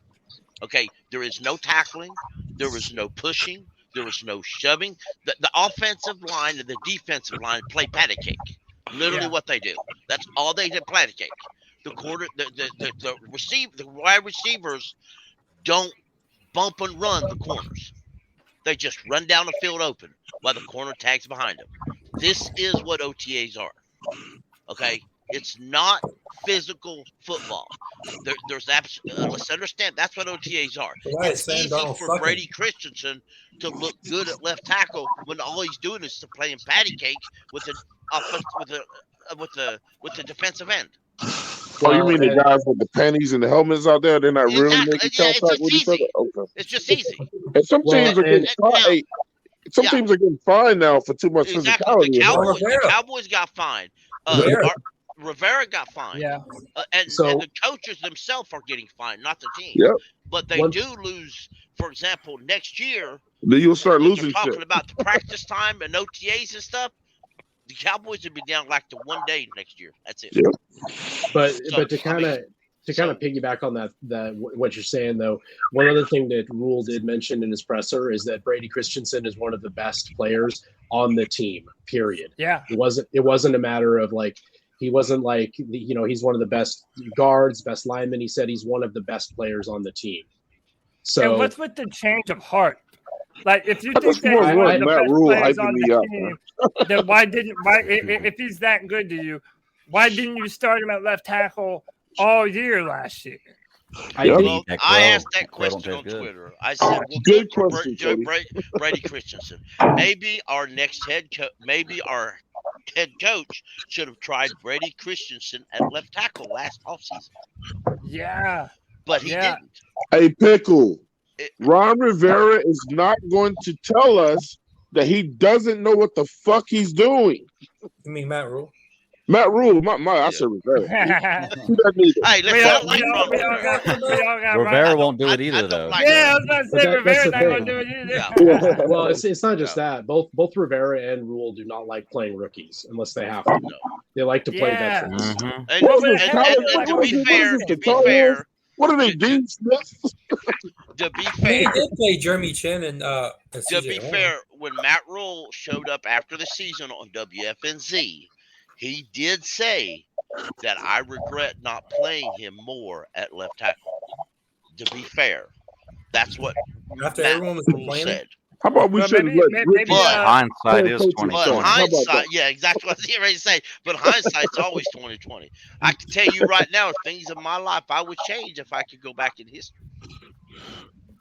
Something. So this is Ikem Ekwonu doing the Ikem shuffle, catching the touchdown pass from Sam Darnold. He's going to be our best tight end too. Yeah. I mean, if football was only OTA, we'd be all right. No, I want to know something that Brad said. I like Brad, but Brad, me and you are disagreeing a lot lately. There is this mindset that runs through people's minds that the guard position is somehow some kind of secondary bullshit position. That it's like, whatever, you can spend 5th and 6th round picks. But I would argue that in today's NFL, the interior of your offensive line is more important than your edges. Not only are quarterbacks more mobile and they can evade edge pressure better, but your quarterback needs a pocket to be able to step up into. If you're going to tell me that Ikem Ekwonu, Bradley Bozeman, and Austin Corbett doesn't sound like a nightmare trio, I don't know what does, man. And by the way, my last point, you're Quentin Nelson every year is an all-pro Pro Bowler. Are you going to tell me that guy isn't worth, being one of the highest paid offensive linemen in football? But now we're talking about free agency. We're not talking about. Let's be clear here, right? Nobody said Derek Brown was a bad pick. They said he was a bad pick at number 7, right? If Ikem Ekwonu is a guard, if that's where he ends up being, is a guard, right? Nobody's saying he'd be a bad guard. We're saying that we're pissed we wasted our number 6 overall pick on a guard. If that's the line of thinking, right? If that's the reality of the matter, then fine, whatever. But if you look at, again, you go look historically, most interior offensive linemen are not typically taken in the top 10. That's where you take your left tackles. That's where you take your edge rushers. That's where you take your pieces that are going to impact the game the most, right? And that's the thing that I would have issue with is if honestly, and I don't know, it's not a matter of I think that Ikem Ekwonu is not a quality left tackle or couldn't be a quality left tackle. I worry that this coaching staff is so up their own ass with their evaluations that they won't let him develop into a left tackle and let him go there when it's time, when he's ready to go. That would be my concern. It's one guy. I keep saying it. It's not the coaches. It's only one cancer on that coaching staff. It's Matt Rule. Right, but my thing is this, we got one of the better offensive line coaches in the league, in my opinion. Matt Rule should be listening to him. Well, and I do think he is, to give him some credit. I think that's part of the reason why he's so high on Christensen.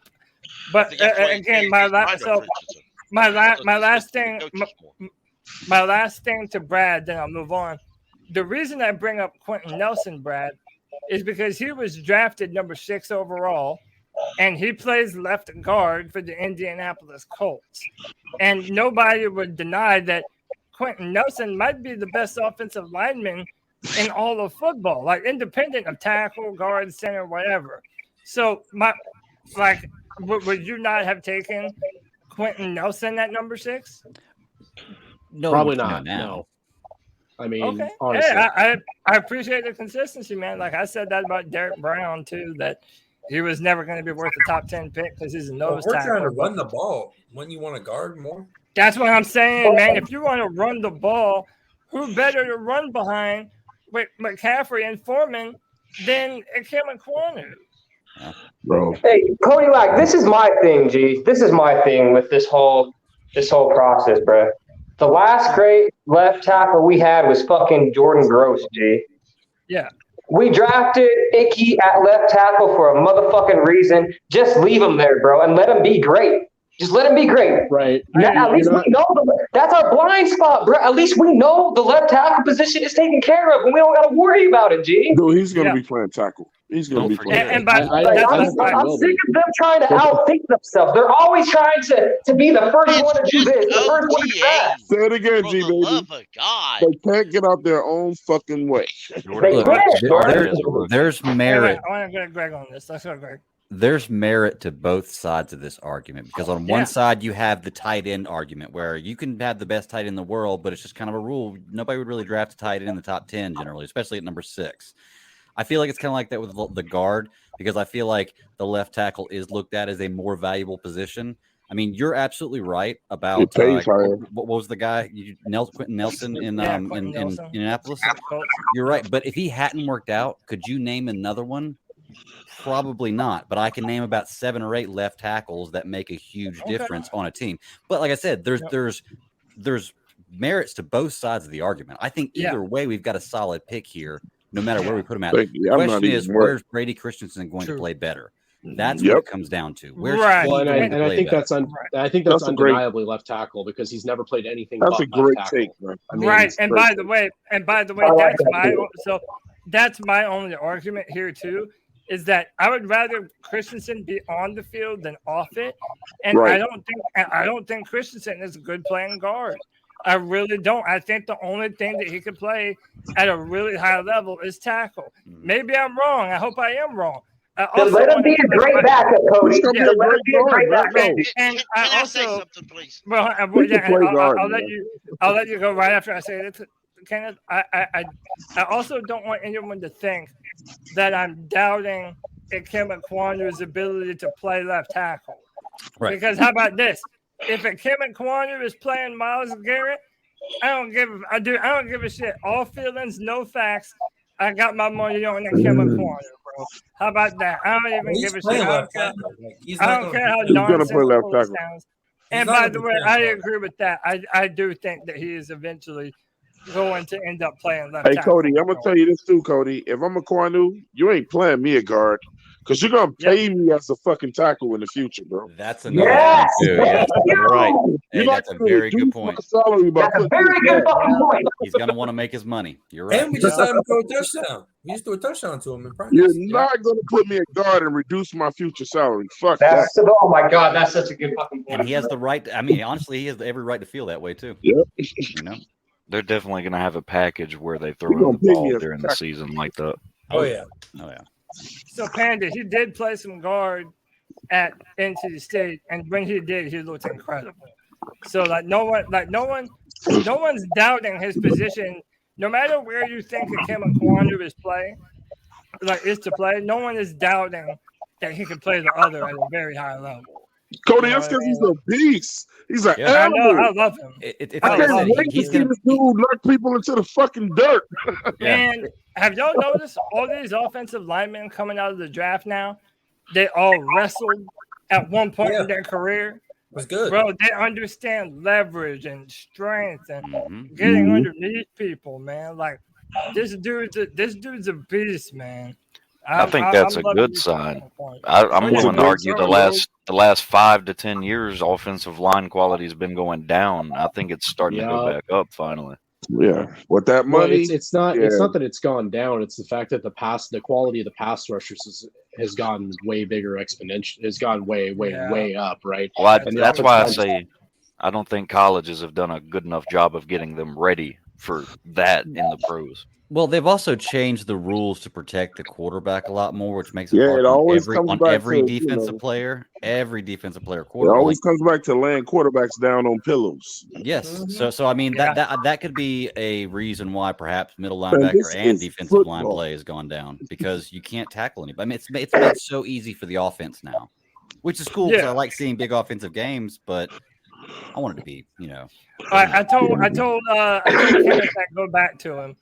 Kenneth, you still remember what you were wanting to say? Yes, absolutely. Many years ago, G-Baby, you mentioned Jordan Gross. People don't realize Jordan Gross did not start his NFL career at left tackle. Good point. Because they didn't need him to. But they knew the next year they would. We also had an offensive guard we drafted. But for his rookie year, we said, dude, I think it was his rookie year. I think. He said, can you play left tackle for us, brother? We kind of need you there. Sure, brother, I'm there. He was the third round pick, by the way. He said, okay. He played left tackle. I think it was for 2 years. But then, after a while, after that year was up, they said, okay, we want you to move into guard. He was much better at guard. He turned around to be an offensive line coach in the end. His name was Travell Wharton. It don't matter where you're drafted. If you're willing to play multiple positions, you'll get more money. Cody, you mentioned the Colts guard, right? Remember this past year when they asked him if he would switch to left tackle? Kind of didn't want to, did he? Kind of almost denied it without denying it, or refused without refusing. That dude may be the best, but he's not going to get paid like a stud left tackle because he wouldn't play left tackle. You know what? On top of that, too, at this point, with how depleted our offensive line was, does it really matter whether or not we got a guard or a tackle? Because we really needed somebody. Yeah. Now, now needed both. If Ekwonu plays, let's just hypothetically say he plays 2 years at guard. Then for whatever reason, he gets to play tackle, and he's a stud. You don't think after them 5 years is up, they say you've been a Pro Bowler at guard and a Pro Bowler at left tackle. He gonna get a little bit more money than most other folks because he's gonna have a whole lot of choices. But I'm gonna need that tackle money. Yeah, but he's still gonna have a whole lot of choices. So I hope his agent said, look. Let's remember, you put him at guard. My personal opinion is when they actually practice, actually face other people in preseason. Agreed. Ekwonu's going to end up being a left tackle, right? Because that's his natural spot, and he's going to be. Brady's going to be good. Don't disrespect that. But Brady's not going to be as good as Ekwonu at left tackle. I think people are overreacting to OTAs. Because if you had a video exactly what OTAs are, you would understand this. I've heard multiple NFL. Mike Wall. It's patty cake. Yeah, Mike Rule used to play offensive line for the Panthers and the Packers. Went to many Pro Bowlers. Said it himself. You're playing patty cake with offensive linemen or the defensive linemen. That's all you're doing during OTAs. He said people get overhyped about these dudes. Go back in history and look at the countless people who got OTA praise. One of the best OTA wide receivers that's ever played for the Carolina Panthers was the blonde bomber, Brenton Burson.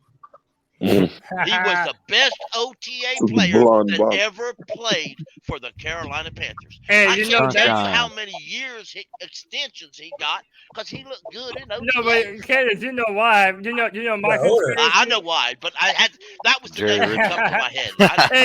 I used a different name, but that's the name that come to my head. Hey, Brenton Burson, that's Jerry Richardson's illegitimate child, y'all. Exactly. Jerry said, "Oh, you went to Wofford? Cool, you're on the team." Yeah, and by the way, Brenton Burson grew up as a neighbor to Jerry Richardson too. And I'm gonna say this: Rashad Melvin, the corner who everybody allotted to is going to be great last year, that turned out to be just what he is, a special. Not even a good special teamer. He's a OTA fame boy. He goes to OTA. He goes to multiple training camps. And his veteran experience on the chat earlier, somebody talked about veteran players and isn't certain players to be veterans. Rashad Melvin's a veteran player. Look at all the teams he got cut from. He's a experienced veteran corner who's failed at everywhere he's ever been. Yeah. Real quick, I want to go to Kev White Chocolate.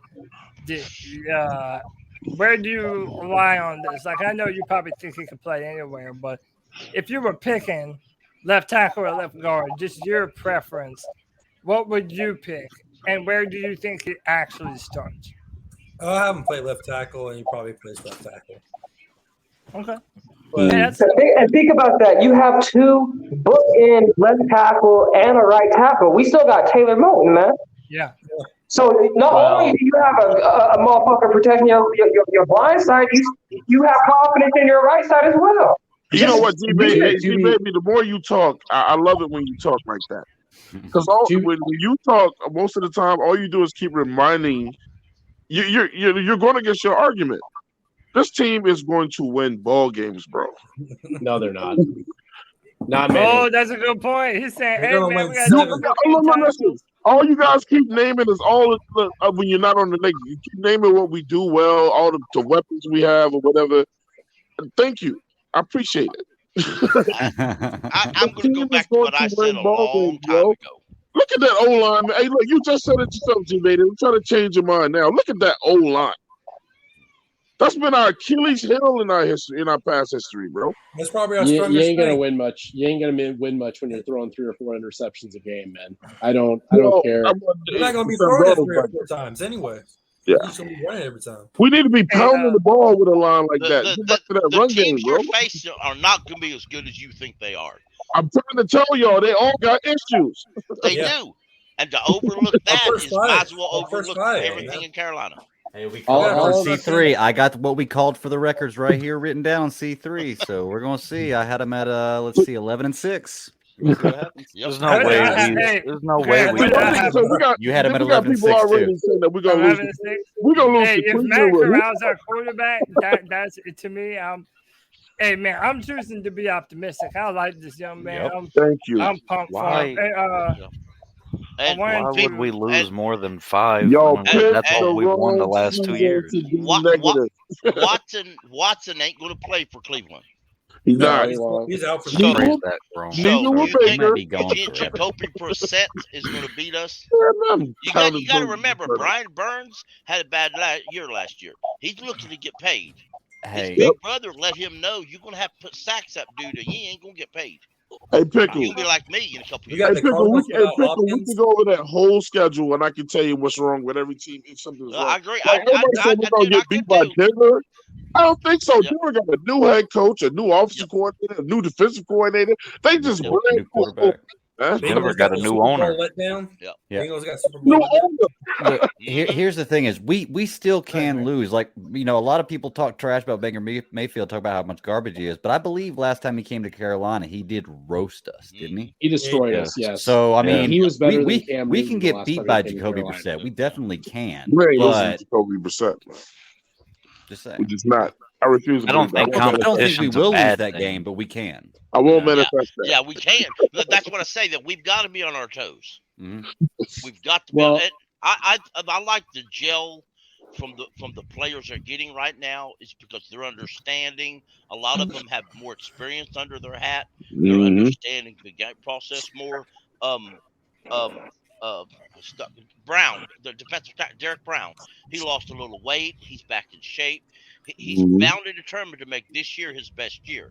If he goes off this year, folks, they ain't a quarterback going to stop him. Bro, y'all see Chin lately? Chin getting swollen. Yeah, y'all know all what's I've going to been make hearing is that everybody's finally buying into this, and that sounds like a good sign to me. I'm trying to tell you we're gonna win ball games this year, y'all. We are. Y'all picked the wrong season to hate.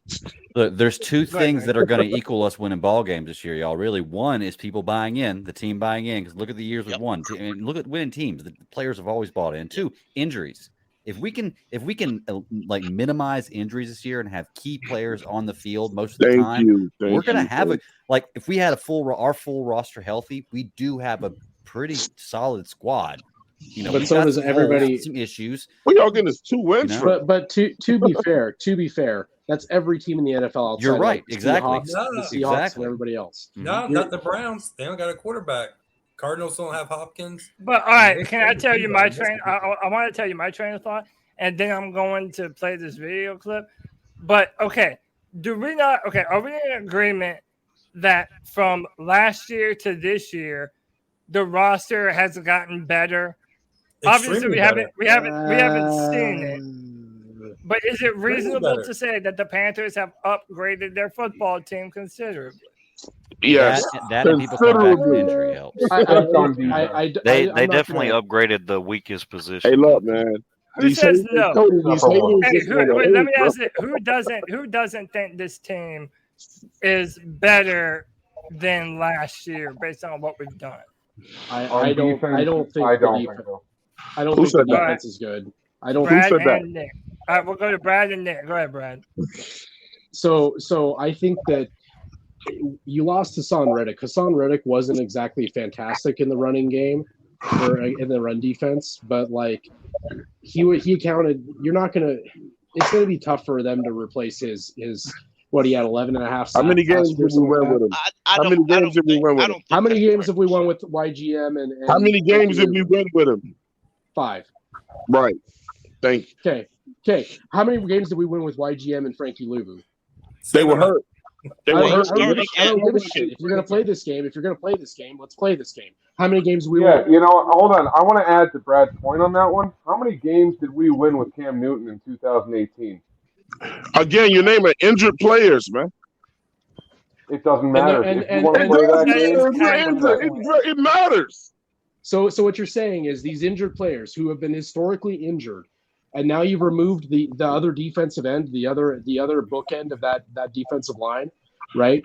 So you're relying on players who are injured frequently to pick up an 11 sack workload. It's not going to happen. Nobody's injured who's injured on our defense now? Who's injured? Who's coming in injured? Next.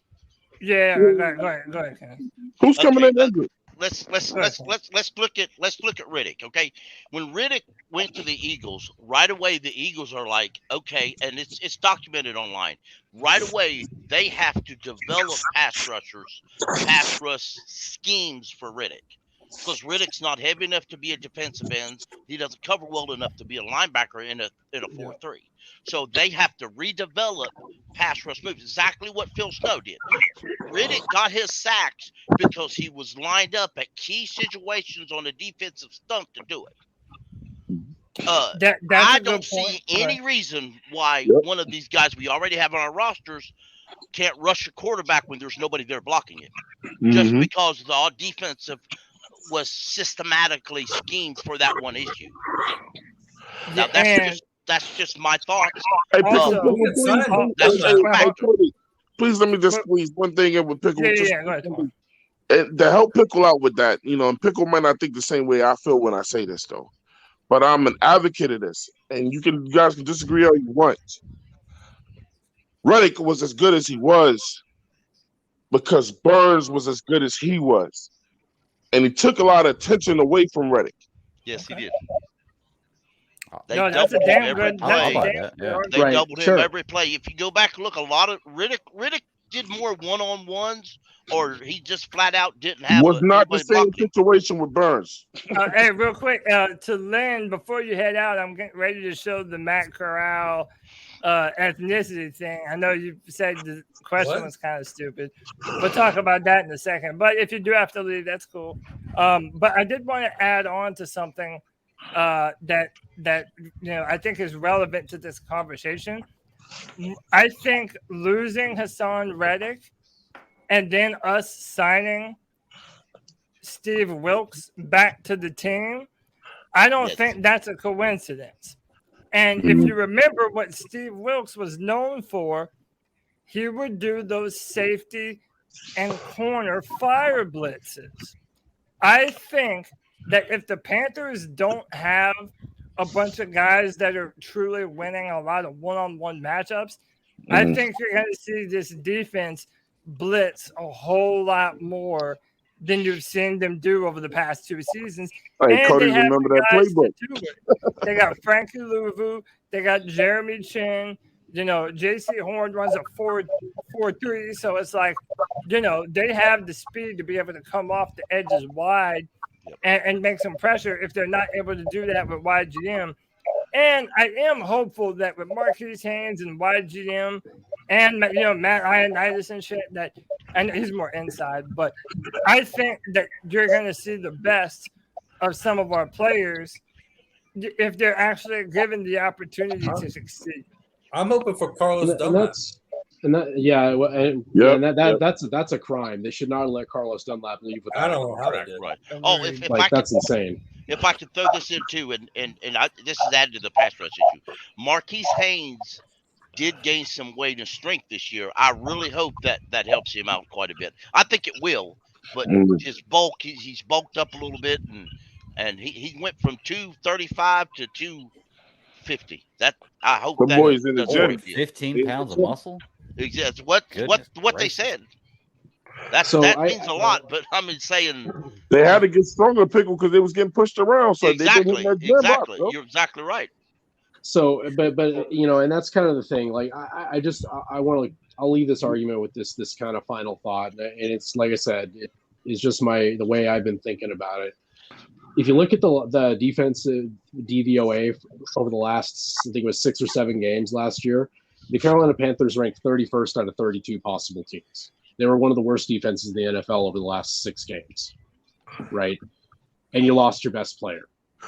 Now, I'm not saying they didn't add players. I think that Matt Ioannidis is going to be a big upgrade over.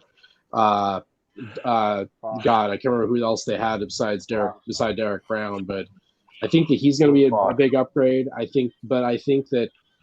just think that pass rush is going to be hard to. I think it's going to be hard to replace. I mean, who was that talking? That's Brad. Oh, Brad, what's up, Brad? Yeah, I mean that's a fair argument. Hey, but Brad, I will say this though, Brad. Listen, when everybody keeps talking about the defense, when everybody keeps saying something about the defense from last year, I've had these arguments so many times. I'm just so prepared with this. Look, that defense to me was who they were. But damn, bro, if I play defense and I play college ball at Florida State, if you leave me out on the field 75% of the time, I'm gonna get fucking tired. Yeah. And that's a I'm fair gonna start argument. cussing people out on that fucking offensive man. Look, fuck. Can y'all run more than 1 from the 3 and outs? Yeah. I can't do this. See, we're penalizing that side of the ball for having to constantly be out there.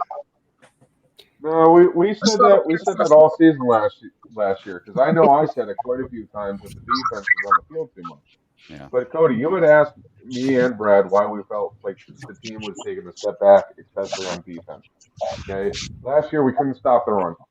Okay, that usually, in my opinion, comes down to poor linebacker play. Okay, how many full seasons has Shaq Thompson played? That's a good question. 7 years. He's How been in many the full NFL for seasons? 7 years. He said a full season. This will be 7 years. But how many full seasons? Probably one. Probably where one or he's two. never missed a game. Yeah, And one on or top two. of that, same thing whenever we talk about Dante Jackson. How many full seasons has he actually played? 1 or So you're 2. talking about the two of the highest paid players on your defense that don't play full seasons every single year. Great point. Two arguments real quick to buttle both of y'all said there. One, Nick, they're the highest paid because they've been there longer than most people there. The reason why they're the highest paid is because most people on our defense are very young and on their rookie contracts. Yeah, Matt Rule made sure of that. Yes. So two, Brad, your argument is a fair argument, but it's based on the premise that you think that what's his name, the guy we were talking about leaving. Hassan Reddick. Based on the fact that you think he's the best defensive player on the team, which I personally do not. You can make that argument, and I can understand that. I personally don't think he was the best defensive player on our team.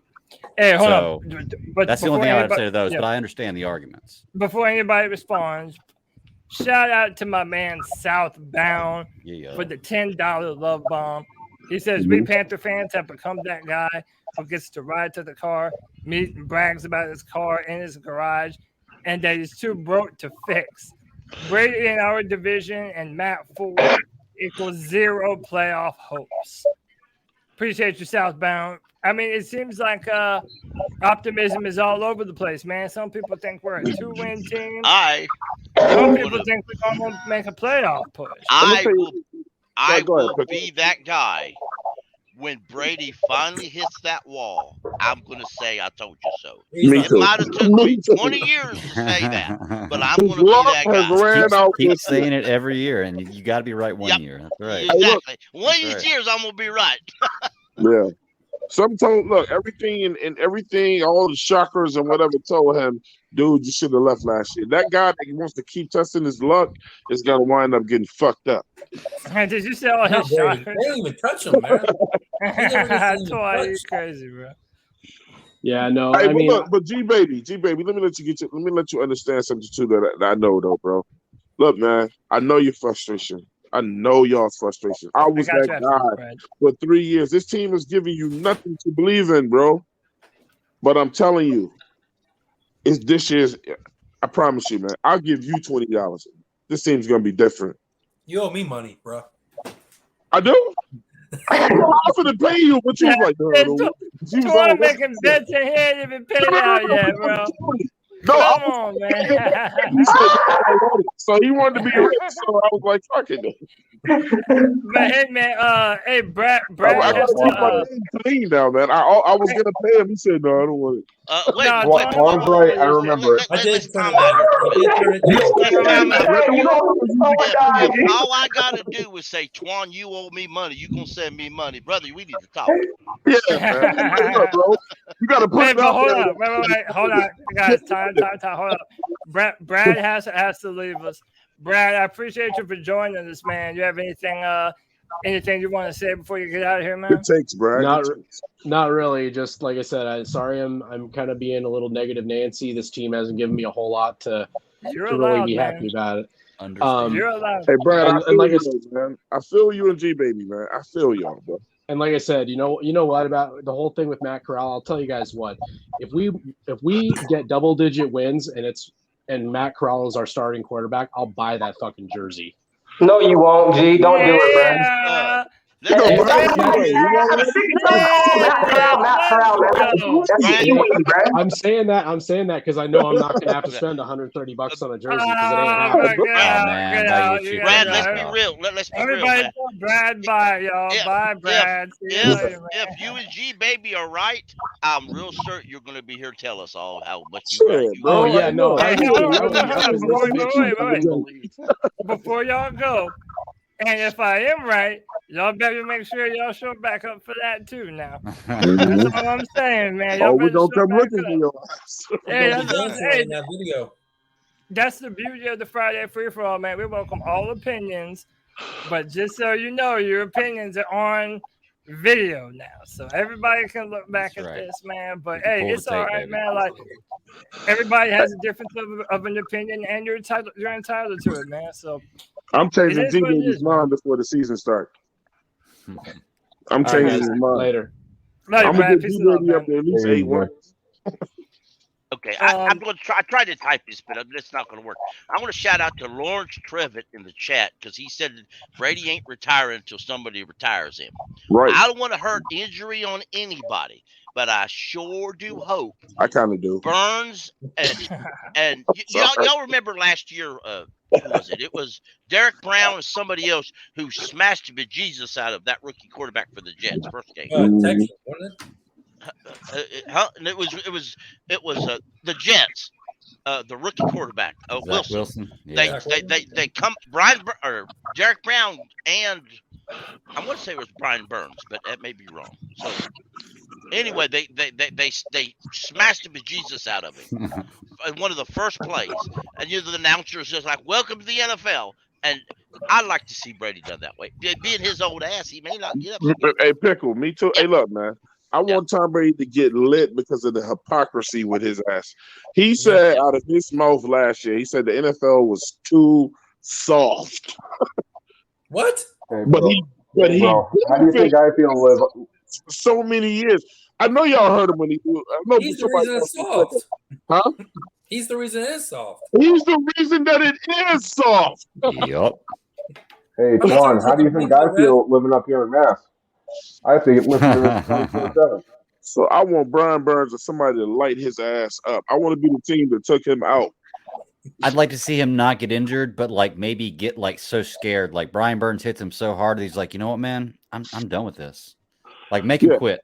Like he hit him so hard, makes him quit. Knock the will out of him. That's what I want. I want him to quit during our game. Go to the sideline. I want him.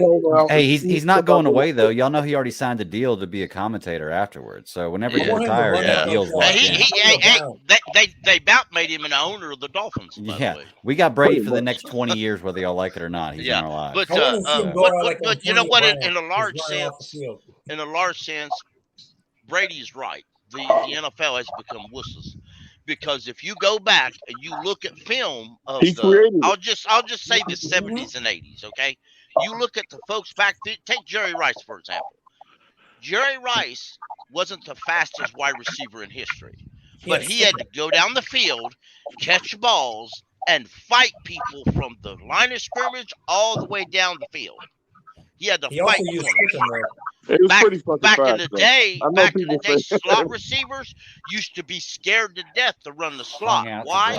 Because the corners and safeties would knock the shit out of them. Bro. Yeah. Ronnie Lott might have been the bone breaker. Back then, an offensive lineman literally had to. That's why they called him the protector. Them quarterbacks did get sacked. They got creamed. Yes. And it was That'll stop all that. Injury. And that's why you should earn the most money, not because you whatever all this other shit. You want to be pretty boy back there and take these hits. Exactly, and I agree. That's what I do agree that the NFL has become massively soft. And I heard I heard Ricky Pro say this, and I've heard Jerry Rice say this. You take some of these kids in the days NFL, transfer them back in them days. They could some of your superstars. They couldn't handle it. They absolutely couldn't handle it. I think they could adapt. No, I don't think Tom Brady would. Tyreek Hill. Imagine Tyreek Hill running as fast as he does, having to fight. Literally fight corners and safeties all the way down the field. I think he would have wound up beating them on speed, though. I've never seen about time he makes that catch. They would hit him so hard to hurt him. Tyreek Hill would have beat some of them dudes on speed, bro. I'm not saying he wouldn't make it. I'm just saying it would be hard for him.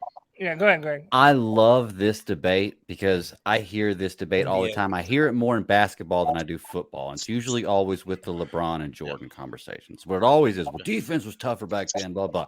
Here's the thing, though, is that argument works both ways. Yes. If you could hack people and play defense back then like that, that also means that it was easier to play defense.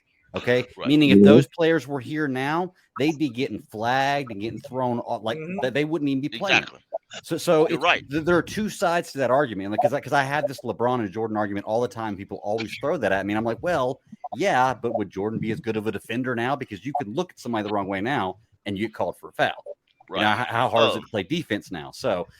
That's a very interesting thing because I hardly ever hear people hear the other side of that argument. You know, if those guys would have refused to conform to the way that they play now, though, then what are the referees going to do? Throw everybody out the game? Then there's no product. Yeah. What's the name of that linebacker that played for the Bengals and then they actually cut him? He kept getting suspended or whatever his name is. Perfect.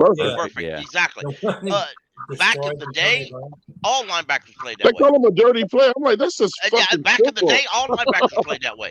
Right. When he was trying to twist off Cam Newton's leg, when he was trying to twist off Cam Newton's ankle in 2014, that was a dirty ass play, man. He's always trying to hurt Greg, the wide receiver for the Steelers, retired for years. Haynes, was he not suspended or fined?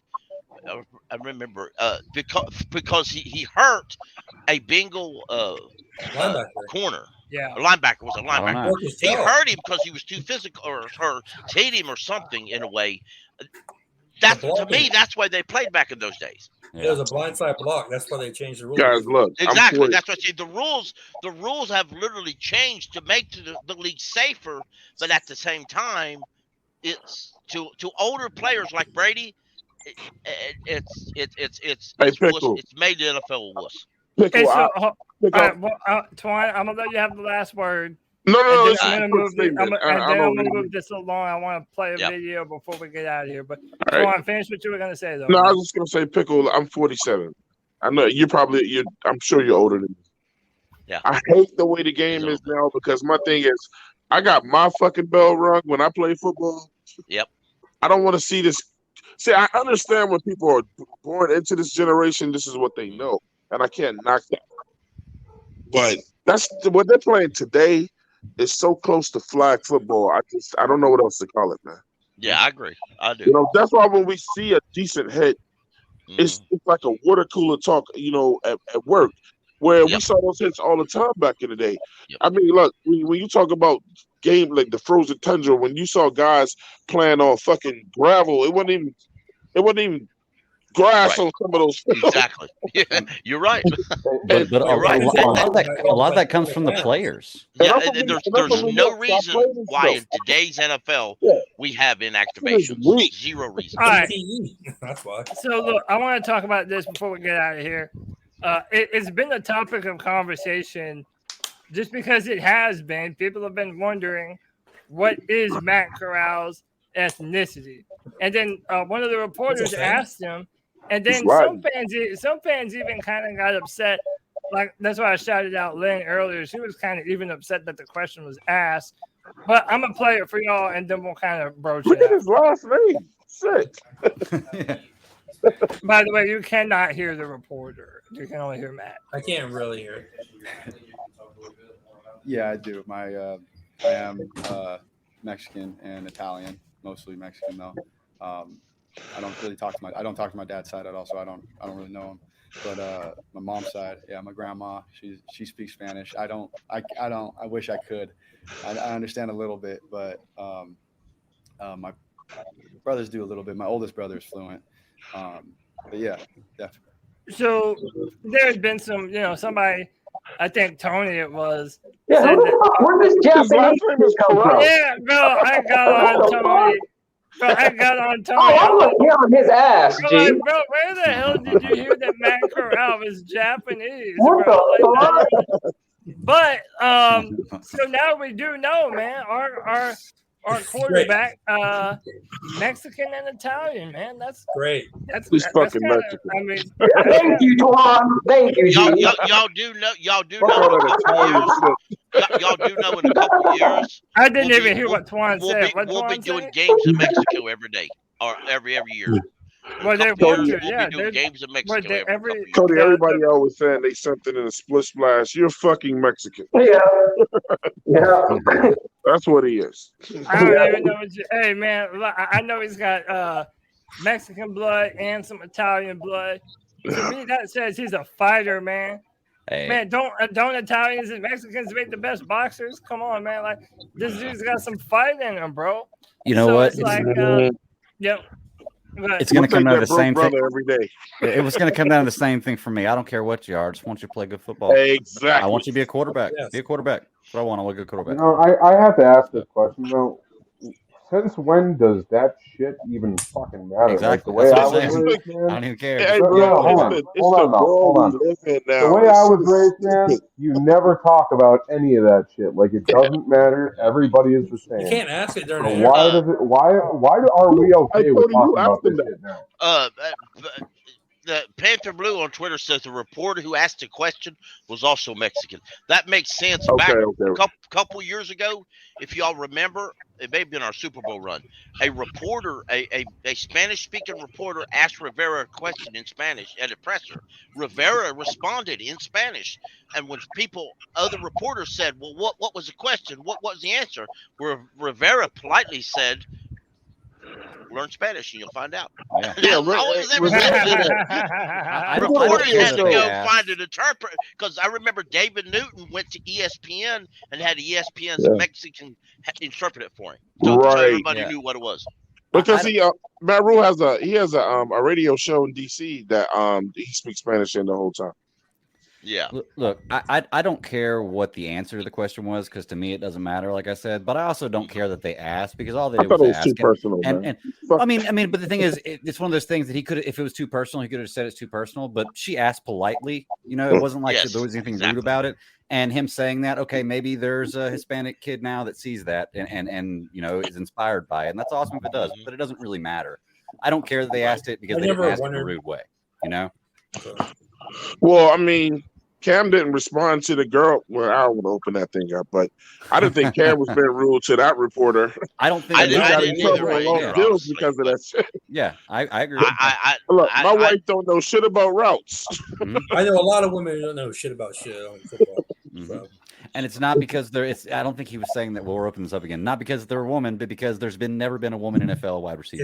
That's all that. Don't get me started with this political correct world we live in. Cody, that last comment you had up, that there's been Mexicans I work with that'll ask me if Matt Corral was Mexican. I've experienced that. And I told him the truth. I said, I don't know. I think he's half, but I wasn't certain about it. Hey, well, you know what? I do now. I know now. Yeah, now you can tell them. But that is true. The Mexicans are root for their own. So you're good. You're going to find some coming in, and that's fine. I'm not. That's fine. Let him come. I'm like white chocolate in the guys though. It's like, man, okay, so how's that gonna help us win games? Right. I mean, but like you said, if the person was of the same descent, I get it.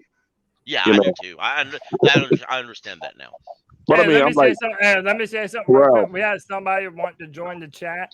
If I don't know you from being in this room before, you have to show me some kind of verification that you are. Yeah, I gotta see your face.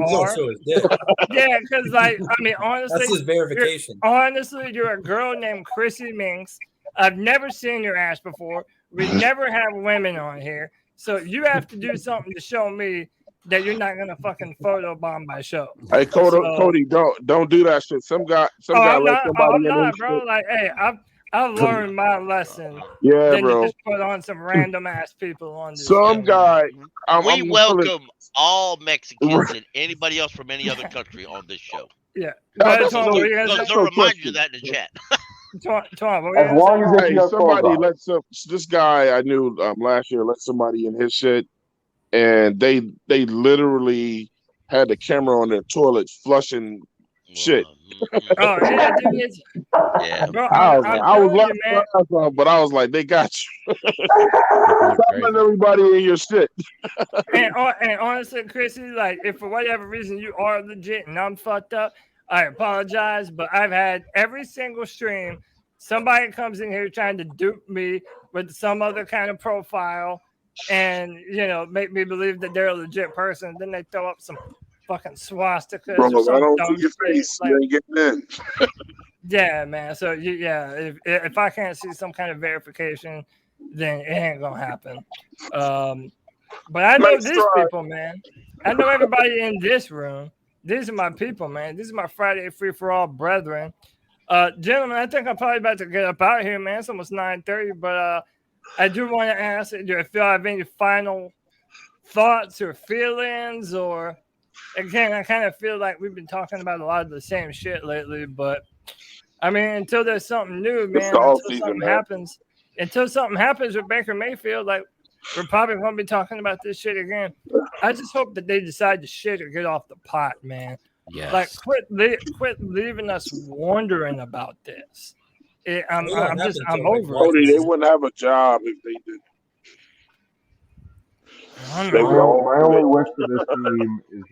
My only wish for this team before the season starts is that we pick up some sort of linebacker that is actual. I agree. I don't know what's out there in free agency. I don't know what we can get, but that is the one position on this team that scares me even more than the quarterback. Hey Cam, if I know Pickle ain't gonna like that. Hey, but hold on, hey, real quick, Carson. Carson Moore says I wanted to join the show, but you guys are unfamiliar with me, bro. If you like go out of your way to like let me know who you are, and also like I can kind of figure out some ways to kind of like show people. But if I can verify that you are who you are, Yeah, I'll always let you in, man. Like I've been letting Anthony in. I feel like I've noticed that profile pick a lot, though, Cody. We've had a woman guest on here on this show before. That Jeremy Chin profile pic, I feel like I've seen that in every show. A lot of people. Yeah, Carson won. He's in everybody's chat, and that's what I'm saying. Like, like to everybody who wants to be a part of the show, trust me, I want you to be a part of the show. Like, that's the whole point of this shit. So, you know, just gotta let me know. Send me messages on Twitter. Follow me at Cody Lack, CODYLAC. Also, another thing I've noticed.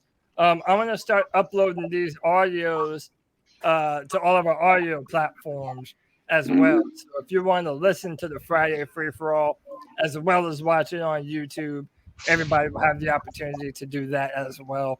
But Cody, I'm going to. Does anybody have any final words that they want to say before we get out of here? Yeah, Cody, let me ask you this real quick, G. Who do you want to start as far as our 1, 2, and slot corner? In your opinion, who are your starters right now? Oh man, so all right, I think Robbie. So obviously DJ is number 1. Corners. Yeah. No, corners. Corner. No, I think JC's our number 1. Bro, how about this? JC might be the best player on our whole football team, man. I don't have a lot of evidence to show you that, but I really think JC Horn is like that. So then I would say number 2. Honestly, even though I'd prefer Dante in the slot, I think Dante is our number 2. And I kind of think they're going to probably put C.J. Henderson at that slot corner position. Now, I wish they would flip it. I would put C.J. Henderson on the outside and put D-Jax inside to lock down that middle. But I don't think that's what they're going to do. I think they're going to have Dante at 2, C.J. at number 3, Xavier Woods on the roof, and then they're going to have Jeremy Chin up in the box. Now, this is my thing, Cody. As far as corners, I love our corners, G.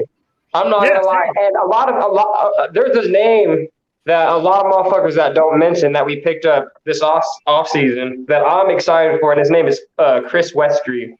He's 6'4". Yeah. He's fast as fuck. I'm excited to see what he can do. I like Keith Taylor. You know, I like what we have in Keith Taylor. And you know, knock on wood, you know, no injuries or anything. You know, but we do have depth as far as that corner position. I feel like we need to pick up one more safety, and I feel like we definitely need to pick up not just one linebacker. We need to pick up a couple linebackers back. If I may say, that Weston kid you're talking about, Westry. Yeah, Westry. they said, I knew I was going to butcher that name. I'm just me. They said that they were lining him up at corner and safety in OTAs. Matt Rule even said that he can play corner and safety. He can do both.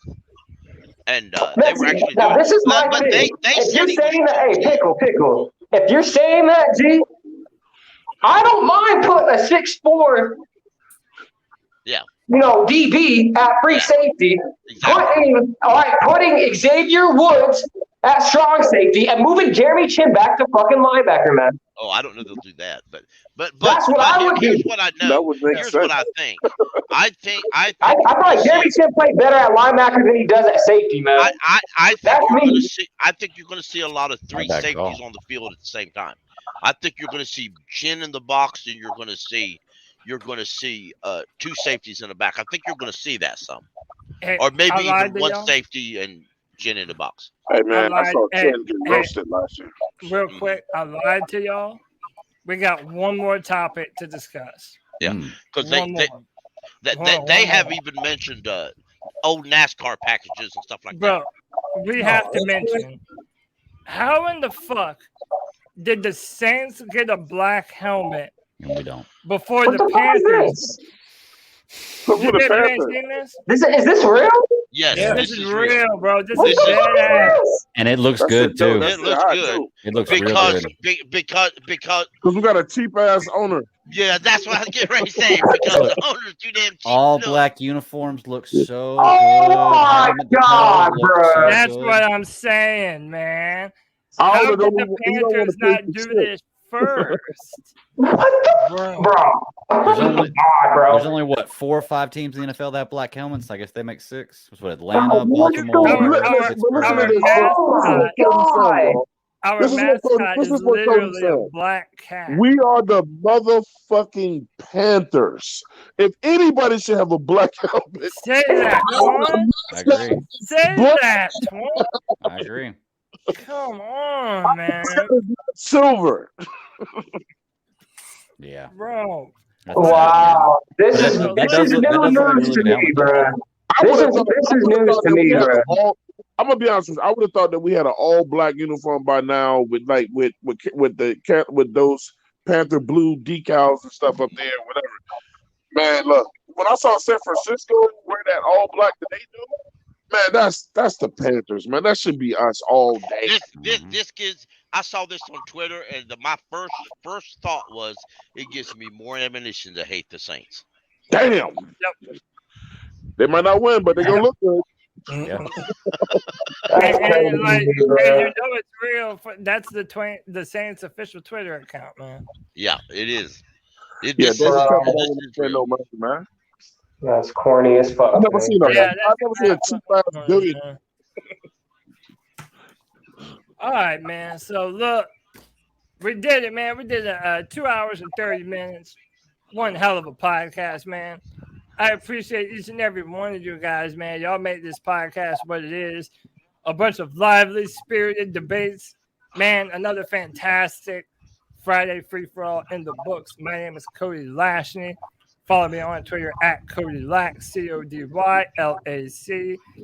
Is there anybody that has anything that you want to I want to shout out. Before we get out of here, let me let Greg and Twan promote their content. Greg, we'll go to you first, man. Tell them where they can find yourself, brother. Yeah, man, definitely. I am the Bat Daddy. Check me out at the Bat Daddy 52 on Twitter. My show's normally recording right now live on YouTube, but we moved it to tomorrow night. So anybody wants to come check us out, 9 p.m. Eastern Standard Time tomorrow. We're talking Obi-Wan, Star Wars, Strange. Hey, I got a question for you, Bat Daddy. I'm glad you said that, G. I'm glad you said that, G. Okay.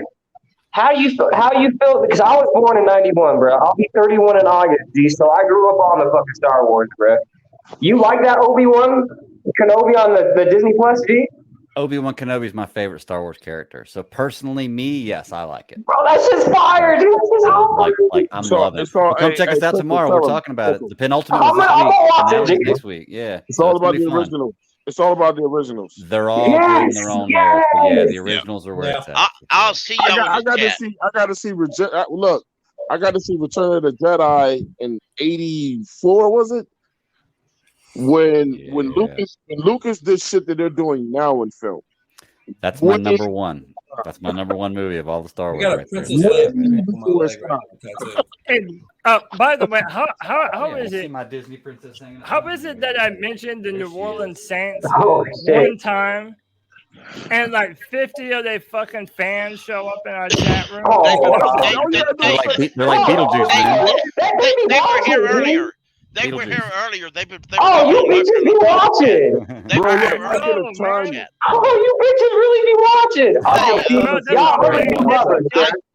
They pretend like they don't care about us, bro. Y'all really do fucking fuck with us, bro. We got a better podcast than they do, man. Exactly. Yeah. Hey, but hey, check us out tomorrow. Geeks Chasing Squirrels Across the Multiverse live on YouTube. Wait, hold on. Let me get that. Let me get that, Bad Daddy. What is it, G? Geeks Chasing Squirrels Across the Multiverse. I'll send the link for it in the chat room. Yeah, hell yeah. I'm off a watch. Actually, what I'm gonna do, I'm gonna subscribe, motherfucker. There you go. I like that. That's right, man. Hit the like. And by the way, man, to everybody who hasn't done so already, hey, hit the like button, hit the subscribe, hit the notification bell for every single time the C3 podcast goes live. Twan, tell them where they can find your stuff, man. Yeah, man. I run the 704 Charlotte Bound podcast. If anybody know anything with the Panthers, remember a guy named 704. He passed away on last year. This guy was like the greatest fan, so I changed the name of my podcast to reflect this name. Is also one of my best friends, and I mean our channel is still growing. It's getting better and better every year, man. I love it. The people that are showing up now. I mean, we actually had our first person from another country come on the other day. And shout out to the Saints fans, man, because I mean they're in our chat all the time, bro. But look, they actually come with decent content and they're respectful. I mean, they're very respectful, unlike Cowboys fans that try to pop up. That's true. That's true. Cowboy fans have done rated Cody with about 3,000 sex images. They just Cowboy fans are nasty people. Hey, come on, throw that link in the chat, G. Three, I know. And that goes for all of you guys on this free for all right now. Go to the 704 Charlotte Bound Show on YouTube. Subscribe, get the notifications, and like Cody does, you know, I mean, I'll invite you on. I gotta know who you are though. There's too many trolls. What day is that? Oh yeah. We go every Tuesday night, right before Cody and them start filming. Okay. I'm trying to get that night changed because I don't want to compete with Cody.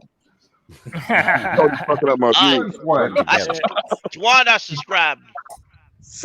Yeah, see, everybody gotta support each other's content, man. One big one day I had about 80-something people in my chat, and then Cody went live, and then that shit was like 42. I was like, what the fuck? People trying to switch back and forth. Hey, Tony's been grinding longer than me, man. But me, Greg, CK, man, for the past 3 or 4 years, we've been grinding. Man, I see all of y'all. Man. Yeah, man, we've been grinding. So don't feel bad, man. You know, a lot of times your numbers might start to seem like they're stagnating. But bro, just keep on putting in work. It's all good, man. They can always go back and replay the show, man. Right? Yeah, man. Everybody support Panther. I gotta get G-Baby over there, man, because you know he'll fit right in. You know what some of my guys like to do, man. You know. Oh yeah. 704 Charlotte Bound, right? The 704 Charlotte Bound show. I got a couple of crybabies that's on our platform that keep saying what the Panthers ain't gonna do. So. Okay. Greg is Geeks Chasing Squirrels Across the Multiverse. Y'all make sure to check him out too, man. Cody's been in there several times, Cody. Let him know. Oh yeah, for sure, man. And I'm gonna be back on there again, man. Cody had to let me know. Cody was like, he goes Tuesday night, and I'm like, I mean, I'm not gonna expect him to leave his shit. Like, Cody, fuck your show. Come on. Hey, if it's a little bit earlier, I might be able to kind of man. swing by and stop by and chill for a few minutes. But yeah, man, nothing but love. Hey, this has been the C3 Friday Free for All, the show for the fans by the fans. Stop filling my line, Cody. You already know what it is, y'all. I didn't lose my temper today. There you go.